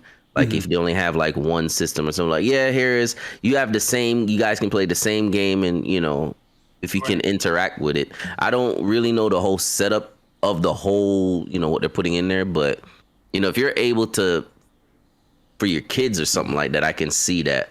But like Casey said, with the whole, like the hardcore gamers more than likely already have the whole PC and Right. they already either have all the systems or some of the systems. It's not really going to appeal to a lot of the gamers versus, parents with kids and stuff like that, possibly. You know what I mean? So Yeah. And then for price, it's going to have to be cheaper than the Series S. Otherwise, It's gonna have to cost like a Chromecast, honestly. That's Yeah, what it is. it's gonna be like it has to be at least in that realm. How much is a Chromecast right now? 40? 50. yeah, 50. so that's a good price. I mean, because if you're anything way up there, otherwise you're closer. You might as well just get a Series S. What is it? What are they, like True. $200, $300? Yeah, I think Series S is 200. Yeah. Yeah, agreed. So yeah, good idea. Maybe not for everybody. So, but I'm curious to see what it will really entail once they actually announce it, and hopefully they'll announce it soon. But with that, we can move on to our final topics, multiple, because lots of Star Wars stuff just came out. The new Obi-Wan series premiered. We'll talk a little bit about that. Trailer for Star Wars Andor released. As well as the full reveal, not full reveal, but official reveal for the sequel to Star Wars Jedi Fallen Order, Star Wars Jedi Survivor. Yeah, Star So no Wars. gameplay, just a trailer. We can start there on the video game side and move into more of the TV stuff. Right. What are you guys feelings on the Star Wars Jedi series and this new sequel? It looks good. I do have some. I don't think the survivor is referring to Cal. I think it's referring to. So we see someone in the trailer. If you haven't seen the trailer, I suggest you go watch it. Yeah, You go check see, it out. you see Not someone in long. like a clone tank or a Bacta tank during the course of the trailer. That same person, I believe, is the same person that Cal is fighting, who has that red lightsaber. The person in the tank has one arm. He's only has one arm. The person he's fighting that has the red lightsaber also has one arm. Because if you see, they're only using the lightsaber in that left hand. They never use the right hand. And when you just look at him when you first see him, there's nothing on that right side. There's no arm there. So I feel like there either some cloning going on, or that person is someone who was left over during maybe Order 66, had their arm cut off, and they kind of brainwashed them to, re-education like they did with the Inquisitors. The Inquisitors But were once light people who they kind of brainwashed to become part of the Inquisitorium. right, and that's gonna come up a lot more as we go through some of these other topics, I think. Right. But like yeah, that did seem like a big deal in the trailer. Like this blonde haired guy in this tank or whatever, right? Hmm. That dude is not someone that is known, right? Like that's not like an allusion to a character from something else, We right? don't know, We because don't. when it says survivor would tell that this person survived something that was supposed to kill them, and they Probably have Order one. 66, Yeah, right? they have one arm, which means something happened to that other arm. Most likely it was cut off by another lightsaber. Nothing really leaves such a clean cut than a lightsaber. Most things we see people lose a limb in Star Wars, it's because of a Yeah, it's a lightsaber. lightsaber. Yeah, a So I lightsaber did think, it. yeah, it could be someone that is existed. He has those lines on his face, just like the main bad guy that we see in the beginning, who has the lightsaber in the chest. He has those same lines through the course of his body if you look really close. Jeff was studying this trailer. I did. My Yeah, God. but that's all like story stuff, which is like that's all you can really infer from the Right, trailer because they right. didn't really show Yeah. any gameplay. And this is I 5 years later as well. After That's a so long this, time. so this That is is a around the long same. time. This is around the same time that Kenobi takes place. So that gives you a little bit more of a time frame. Hold on, because So wasn't the first game around the same time Kenobi takes place? no, it's a lot closer to. It was like 5 years. So 5 years after Order 66. Then this is another 5 years after that. So 10 years. Okay, yeah, because Kenobi takes was place 10 10 years years after. Right, after everything that happened. Yeah. they're playing real fast and loose in that time period, though. Well, no, they're not, I should say the opposite. They're not playing fast Yeah. and loose. They're being very specific in terms of About how it. much Yeah, time is passing exactly. from So one thing to the next. So that makes me wonder, and also there's hints. Supposedly there's supposed to be multiple. You'll be able to place multiple characters in this next installment as well. So Yeah, there was some stuff that came out that said the team originally wanted to make like a black woman female of color yeah, Jedi, and like there was a bunch of pushback, and so we got Cal Kestis. So my guess is if any of that is true, then yeah, this second game will allow them the freedom to add a character like that. And I see folks in Oh chat my basically saying God. that Cal is boring. I kind of agree, but I don't think that's necessarily Cal's fault. Like No. it's kind of the fault of him being a video game protagonist and him needing to be projected on so much, which is part of the reason why I guess they got all that pushback about like, oh, we don't want a black lady as a Jedi. All our white male players won't be able to connect with that. But honestly, I was most interested in even picking up Fallen Order and playing through it because of the story. Like I had just finished Rebels right before that, and I was like, I really want to know what else is going on in this time period. And honestly, the game kind of let me down in that regard because it's a lot more of its kind of janky, funky, half foot in Sekiro, half foot in Metroidvania gameplay than it is in telling you a compelling story. Like you really get a ton of filler, in my opinion, versus actual plot progression. And where that game ends is very short from where it starts in terms of like progression. So if this second game can remedy that and that is giving me more story, I'll be happy. But I kind of don't want to play through it. Like like overall, I didn't enjoy my experience playing through the first game. Dang. Okay. And Ooh. like there's, I mean, but the thing is, the first game was janky in a way where like I can see where they were going with this, and they could make a really good second game if they get a chance to, which of course they did. Like we've seen the trailer. So on that end, I'm like, all right, well, this might actually be a much better video game, which also makes me feel like they're gonna double down more on the gameplay stuff because like it's the second time out, and again, we'll be left in the lurch in terms of story. I think So that's because you came from Sekiro, so you're a lot harder on the gameplay than I feel like most people are. Like But the thing is, Sekiro came out before this game, so most people who had an interest in this probably also played Sekiro. right, but you're also more of a. I feel like some people dated Sekiro. I feel like you married it. You know what I'm saying? Like, oh, I went out with it once or twice. You married it. Like, you got married, you had a couple kids, and like now that's your basis for everything. No, the combat wasn't as good as it was in Sekiro. It's No. but That's not fair. That's not fair. It's fair, and I'm calling you out. No. I'm not saying that Star Wars Jedi Fallen Order is bad because it's not as good as Sekiro. Because there's a lot of games that are not as good as Sekiro. I don't right? mean that, like because it was similar to it, but it didn't. No, but it was similar to it. Like that's just a fact. Yeah, but it has similar elements. Yeah, so you're like, oh, it's similar, but it's definitely not as good. Like it's trying to do something. But that's just a fact. that's not my beef with it. That it tried and isn't as good as Sekiro. I feel like it is. That's not my beef with it. So does anybody else hearing your words? They take the same things from it. I'm just Not true at all. Like it was a really good game. I thought the story was good. I feel like the story was definitely more tailored to people who were more familiar with the Star Wars universe. So it definitely kind of gave you stuff to go on top of things that it would expect you to already know playing the game. So I did think it was a lot of that. I thought the combat was really good. I think it was challenging combat as well, especially on like Dothamir when you had to fight like Darth Maul little brothers. Like you had to fight those guys. Like that was definitely difficult combat. It definitely evolved through the course of it. Obviously, it was very similar to most games. You get a new ability. Now that ability must be used to either beat characters or solve a puzzle. It was very much reminiscent of that. My only gripe about the game was the way the game looked. Sometimes it didn't look very good.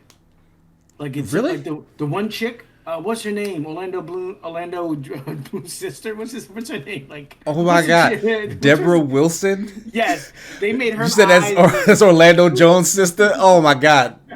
They made her. You mad disrespectful. You can't say they don't look alike. Tell me they don't look alike. Like, yeah, they made her eyes look so bad. I was like, what's going on here? But all right. That was my only gripe. That is nuts to me because I actually think that game looks really good. Like some character models do look better than others. Like I have no problem with Deborah Wilson. I think that's just how Deborah Wilson looks in real life. Honestly, that's just what she looks like. But I can't remember what that character's name is. But the Night Sister who he meets like halfway through the game, for some reason, her character model looks so much more real than everything else around her. Like maybe it's like the face paint because like she was like gray or something. Like I don't know, but she looked like her like motion capture and like her voice and all that stuff looked amazing. Like the environments look really good. The sound design is great. I think that was part of the problem is that game was so preoccupied with looking good that it didn't feel as good as it should have as an action platformer. Like jumping around in that game feels like trash. Trying to wall run and swinging on vines, like that stuff was mad inaccurate and janky and stuff. Like that was my beef with that game is how it controlled. But that's the stuff that I feel like they can get a better handle on with a sequel. So like I'm excited to see how the gameplay works, but the story it wasn't there. Like it hinted at interesting stuff, but like the story it tells from beginning to end it's inconsequential. And spoilers, I guess if you haven't played it, but it's like, all right, there's this really important thing out there. We find it, and then we get rid of it. Yeah. So like it matters to no one. It matters to no one else in the galaxy because they basically did it in this little pocket, and like it's just super inconsequential. And that's not what I was looking. I was looking for something that connected to the rest of the Star Wars world, and that's just not what we got. And I think that's what we might get with this next one because I think hopefully it's very specific to make it take. They made it specific to say it takes 5 years after that. You know what I'm saying? Like they made it very, very specific to make sure we know that it takes place around the same time Obi-Wan Kenobi takes place, which gives me some insight that we might see Cal sometime during Obi-Wan or something. I doubt we'll see him in. I doubt we'll see Obi-Wan in Survivor, but I'm sure we might see Cal in the Obi-Wan series. Maybe there's a chance. You think? I Because there was some talk that said a couple of characters from this time period are going to be crossing over into some of these other shows, and we can start talking about the shows now at this point. right. But let's talk about Andor because that also takes place in that same. Wait, does it? Or am I? No, this takes place during Rogue One. So Rogue One was But it's before Rogue One. It Yes. claims it's 5 years before Rogue Yes. One. So this is like during when this is Cassian, who the super spy dude. This tells you the story of how he became the 007 of the Star Wars universe type situation. But if under Rogue One took place right It's before right before Episode 4. Yes. Like the end of Rogue One is the very beginning of the first Star Wars movie. right. So yeah, so this might be around the same time as well. There's a possibility. I think that's why all this news came out at once because all these projects are legit in that same time span. Because young Luke Skywalker is 10 years old right now. So 5 years, obviously he would be 15. I don't remember how old he was in the first Star Wars movie. Wasn't he like 17, 16, 17? Someone in chat will know exactly how old Luke was in the first Star Wars movie because I do not. But yeah, that could be a possibility. We could get Nick Yogi says he's 19 in Episode 4. Okay, so that would be 9 years, another 9 or 10 years after what's going on currently. So maybe not. Hold on, does that add up? That's a good question. No, let me see. Because Leia is also 19 and Leia is on the ship So at he's the 19. beginning, Yes. at the end of Rogue One, right? Therefore, 5 years prior to that, She would be 14, she would be 14. which wouldn't line up with Obi-Wan Kenobi time. It would not. No. So this would take place 5 year. If they're 10 now, 4 years after Obi-Wan Kenobi is when Cassian Is when this Andor story takes Right. place. So it won't be telling. So there won't be any kind of crossover between that, which is fine. I mean, there could be a slightly older Obi-Wan who's around or at least mentioned, right? Because he would still be doing whatever he's doing, It'd be training watching Luke, over so, Luke. Yeah. So that's true. That's very true. We could see some of that. Special says, "Why are we making Casey do math?" So this is very interesting. I do. There's also a couple other that have been announced, which you haven't shown. So right now, the Star Wars celebration is going on, the anniversary. That's where 3 this days. bunch of this news came from. So a bunch of this stuff is coming out from there. So Andor, they announced the High Republic. They showed a little bit of the Acolyte, I think that was. And that's way out in the That's way back in the past. right? Yeah. So, and I think that time period could be a little bit more interesting just because it's not as constrained. Like now we have to know, oh, well, 4 years from this, 5 years from this was going on that time. This is more open to where they have so much more freedom to do because it takes it's in an era that hasn't been as mapped out as the time of the Skywalkers. So very interesting for those couple of other ones as well. But yeah, let's talk about the actual trailer for Andor because George Lucas asked how great did the Andor trailer look. I honestly got a very different feel from Andor than I did from any other Star Wars thing. Like it seems way more grounded and cinematic than kind of pulpy, which I don't hate that about Star Wars. Like I like that, the fact that it's kind of like, you know, a sci-fi goofy Western / samurai thing. Andor seems like straight up like drama thriller, right? Is that a tone that you think can work for Star Wars? Like it seems much more serious than anything I've seen. But didn't they have? But some of the movies were like that already, though. Yeah. Wasn't Rogue One? Rogue One had like a big comedy relief robot. What do you mean? Well, no, it did, but I'm just saying, like the drama, like what you were just saying, just certain elements of it, like the drama feel. You know, it had all that, like a build up. You know what I mean? I don't know. I feel like Rogue One was still very like pulpy. Like it was like a big, it was like an Ocean's 13 type situation. I felt like that's what Rogue One felt like to me. It was like a goofy cast of or a Samurai 7 type thing, like a Kurosawa movie. Yeah.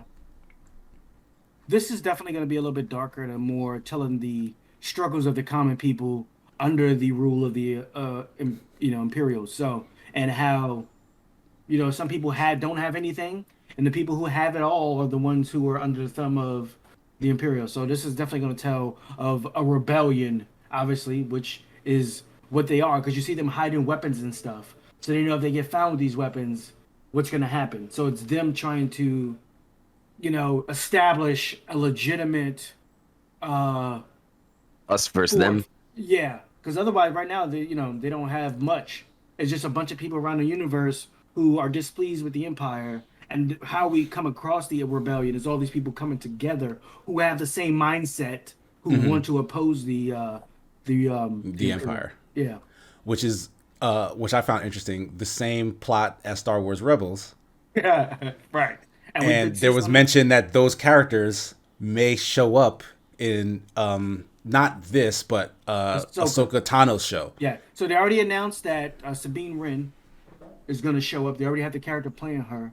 She's going to be showing up in Ahsoka. And then the robots are going to be showing up there as well. Right, and that robot was linked mainly to the pilot. What was her name? Tula? Yes. and that character existed in, like, there was an episode where they showed that character off in the Clone Wars? Yes. No, the Bad Batch.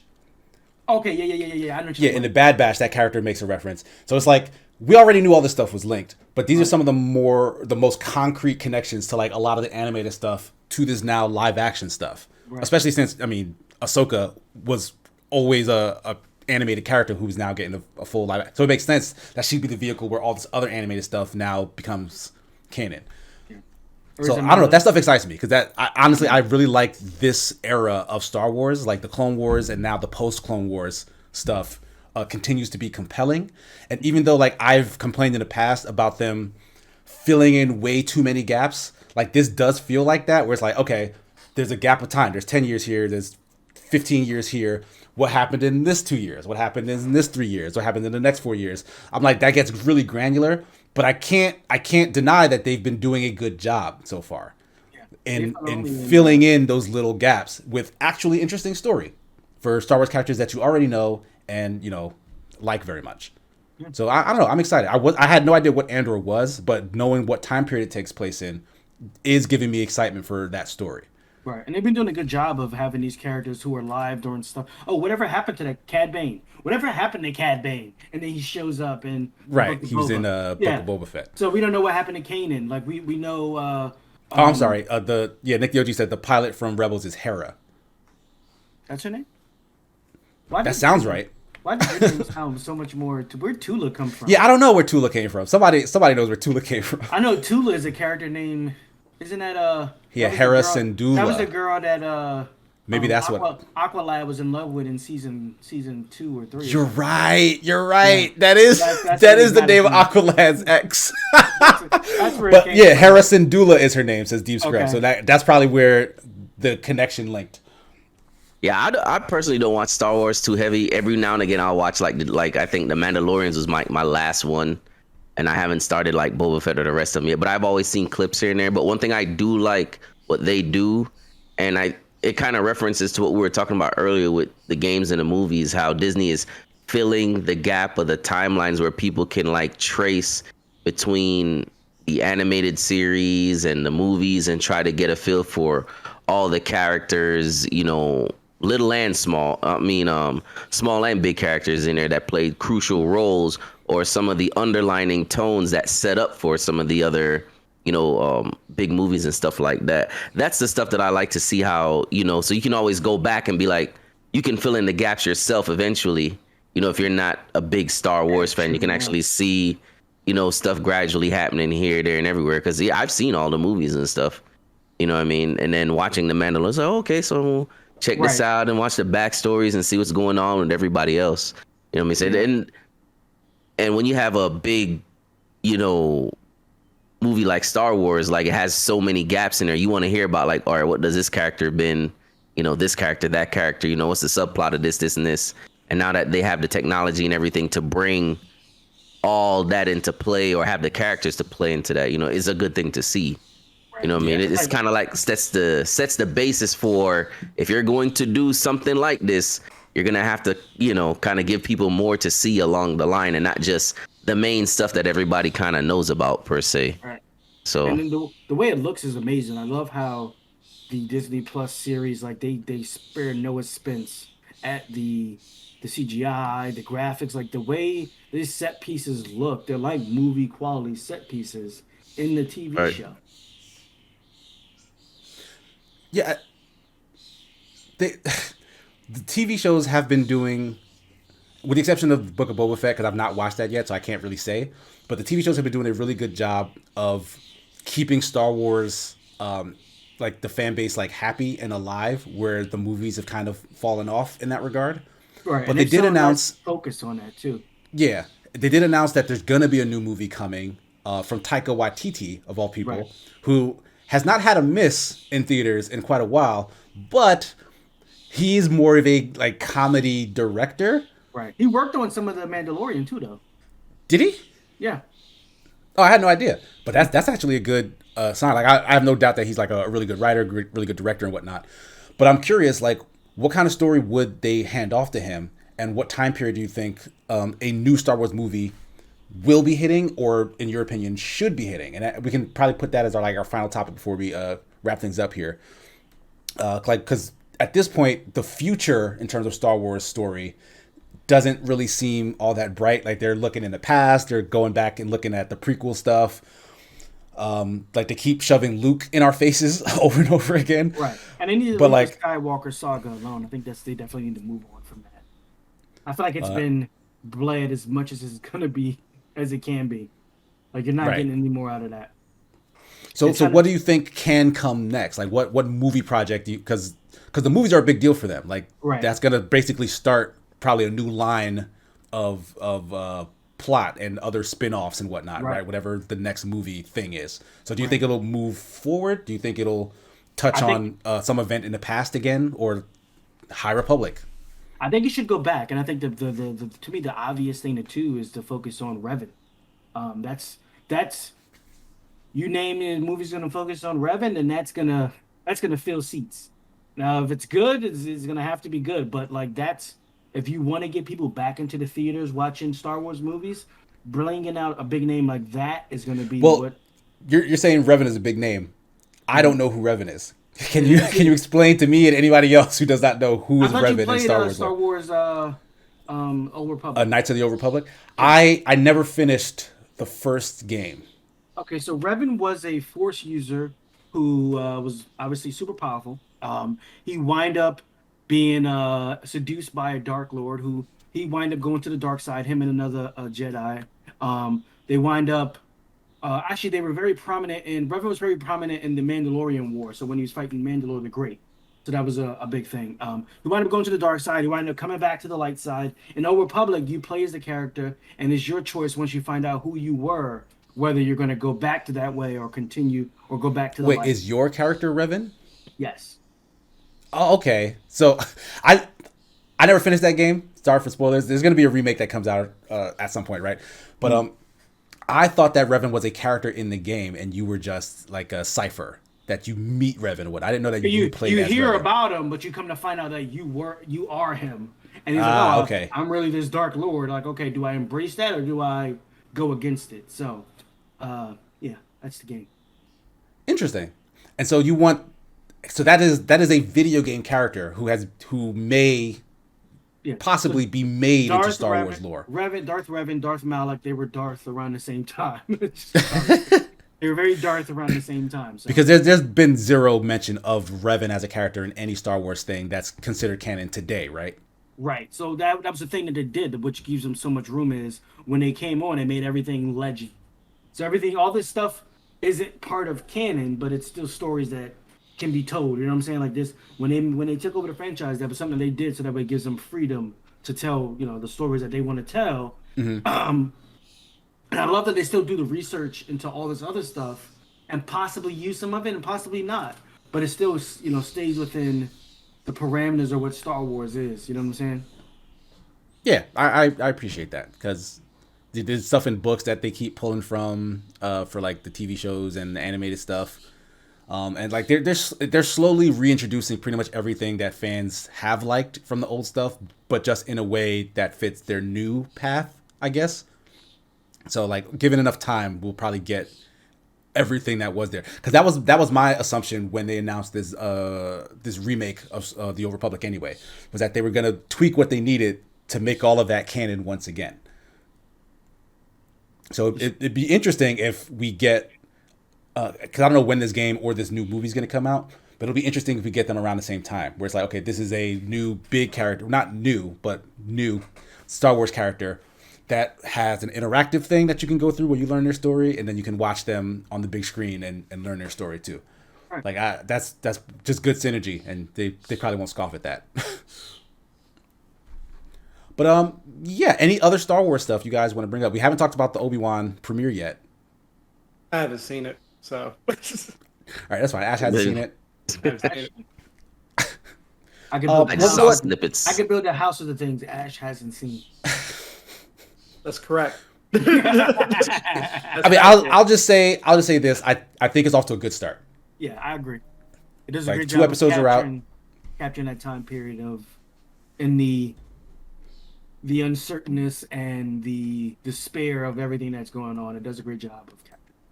Here's the question. Yeah, I was legit sad for Obi-Wan. Do I was like, have to watch the main movies before I watch Obi-Wan, or have you seen those? Have you not watched the Have you not watched the main Star Wars movies? At this point, you can just watch a video for the story up until this. I've seen 7 and 8. That's it? Yes. Huh. 7 is a good movie. Right. 8 is an okay movie. It's probably better that you don't watch 9. But if anything, I would say, like Jeff mentioned, watch like maybe a recap of the first 3. Yeah. Or watch episode 1, 2, and 3. You can watch a chronology of what happened in that, and that'll cover you. Is 1, 2, and 3 the prequels? Yeah, 1, 2. Yes. Yes. Okay. I recently rewatched the prequels. Me too. Yeah, I enjoy the prequels. They're not bad. Yeah, they're not bad. I think it had the best. Watch them with your kids. I'll say that. Yeah, it was the best lightsaber fights in the old ones. Let's just say that. Especially that is true. Combat, that is true. I would honestly say don't rewatch 4, 5, and 6. Like you can do a recap video for 4, 5, and 6. Those are hard to watch over.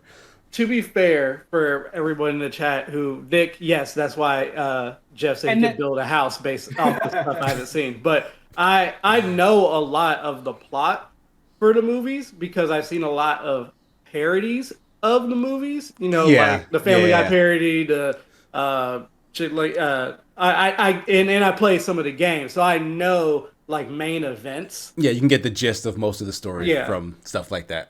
Like I know who Obi-Wan is. I know his relations to people. I know, like how he dies. I know who he fights and blah, blah, blah. Like, I know that stuff. I just never watched it. Like, if you are curious, like Sir George Lucas is mentioning, there is a recap at the start of Obi-Wan. And the recap includes scenes from the movies that are relevant. Mm-hmm. So all that stuff is there to give you, direct relevance.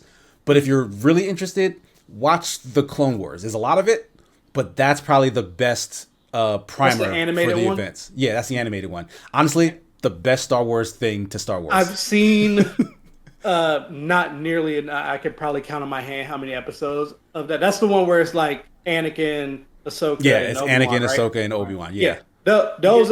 Wait, is that the like 2D animated one or like the CGI? The CGI one. Yeah. Okay, I've seen both, but yeah. Okay, yeah. Those I enjoy. I actually like watching Anakin anyway. More so than I feel like I would enjoy watching Luke, so that works for me. Right. Hold on, real quick question. Nick the OG says he wants to test your knowledge on Obi-Wan because you claim that you know Obi-Wan. He says, "Oh, do you? Who's Obi-Wan romantically interested in during the Clone Wars?" I don't even know when the Clone Wars takes place. I just What was her know- name? What was her name? Sadine. She was the ruler of Mandalore. She was that queen lady. I don't remember her actual name. She was a sister of Bo-Katan, wasn't she? She was Bo-Katan's Yes, sister. that's right. These names Correct. that this man is saying, they sound foreign, literal foreign to me. They Not should. just like They're space foreign. people. She was killed by Darth. She was killed by Darth Maul to punish Kenobi. I know that guy. Yeah. Haha. Uh-uh. Booyah. Well, there you go. So, quick Star Wars quiz for you. Satine. Teen. Okay. Yes. I knew it was Wait, some- The something- Queen of something. Mandalore, as in the Mandalorian, are these connected? Duchess Do I Satine. know They more are now? connected. Yeah. Yeah. Oh my God. Are you interested? Are you falling down a rabbit hole? I am. I'm getting there. But no, there's a guy at my job who's like he's off of work because he's gone to Disney to do whatever for the Star Wars thing that he does. Anniversary. Oh, anniversary. he went to Star Wars Celebration. Oh, that's pretty cool. Yeah, he And, went to that. He took off. Like he's gone. He's not coming back. That's what I We said. lost him, guys. He's not we'll never hear from coming him back. again. But yeah, Okay, so we'll go ahead and wrap things up here. Thanks everybody for watching and listening. Sorry for that hiccup in the middle. The podcast version will be out later today. Ash, why don't you let folks know where they can find you and what you do? Shoot. Well, geez. My name is Ash Redux. You can find me on Twitch, mildly on TikTok. Make sure you follow both. Also on Twitter. I have been out of the game for a little bit due to packing, moving, all that good stuff, finding somewhere to live, because my wife would have been mad if I tried to stream while we were homeless in quotations. So, because temporary stay, like she's like, no stream if we still don't have a place to live yet. So that's fair. But now that we do, I'm hoping that I can stream this week. It will be from my new floor.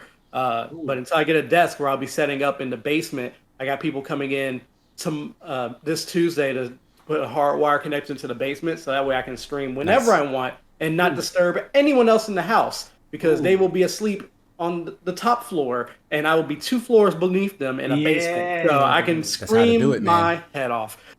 So when that happens, that's when we'll really party. But hopefully this week I might stream. If I stream something, probably just be Road to Champions, something quick, easy, play with friends and have a good time. I know it won't be anything too crazy to watch maybe, but I just want to show the game off a little bit, maybe get more people to play it with me. So that's probably what I'll do. Fun times. Respect. Superman Jeff, how about you? What do you have coming up this week? Hey man, tomorrow's Monday. Something about Monday. Monday. So tomorrow probably gonna do more Destiny. It's the day before the reset, so I'm gonna put 2 things into the same bucket because I need to get some stuff done. So, and we're gonna do it on stream. So, and then Thursday, there probably won't be a stream Thursday. I gotta go and get the little guy. So Monday we'll do a Destiny stream and we'll call it a week. Nice. The Fat Stacks, what do you have coming up this week? Where can folks check you out? Man, I'm glad I'm off Monday. I'm gonna be a bum. That's what I'm gonna be. Listen, I wanted to say I was you need that break. Nice. But yeah, you guys can find me on my social media, the Fat Stacks. Of course, I'm still, with the anime store. Always, if you guys are big into anime, looking for anything anime items, blankets, cups, whatever, check out the store www.thefatstacks.com. A lot of figurines, a lot of new stuff that I'm getting in. So, like I said, if you're a big anime head, if you're looking for certain collectibles, check your boy out. I always go hunting for stuff, the good stuff. Definitely looking to play. Shoot, I haven't gotten. I'm definitely looking to play Bless. Get back into there. I'm trying to get to 45, but that grind is unreal. It is unreal. Oy. Good stuff. Okay, as usual, you guys can find me here at SimmingGears9 on Twitch as well as Twitter, where I usually post where else I have content or when I'm going live. Already mentioned the Smash Diet stream that I've been doing, but later today, Jeff and I will be hosting Super Smash Sunday over on the Open Party channel, so make sure you're following over there. You have that notification checked, so when we go live, you can join us. 2:30 p.m. Eastern Standard Time. Come through. It's a really fun time. You guys are missing out if you're not joining us for Super Smash Sunday. Thanks for Outside of, say again. Thanks for saying that. It hurts. Continue. You're missing out, Ash. You should probably come through to Super Smash Sunday. But outside of that, I have a review that just went live on The Escapist not too long ago for Sniper Elite 5. Check that out. I'll be doing the regular streams that I do throughout that week. Oh, and also Adventures 9 Episode 3 dropped for members on the Escapist channel. Next week, it'll be out for everyone on YouTube. So if you don't want to pay, that's fine. But check out the first 2 episodes if you haven't already. It's a really fun animated D&D campaign that I do with some of my colleagues. It is great fun and quite entertaining, if I do say so myself. But on that note, thank you everybody for watching. We really appreciate it. Thanks to my 3 co-hosts this week. We'll be seeing you all next time. Bye. Peace. Later. See ya. See y'all.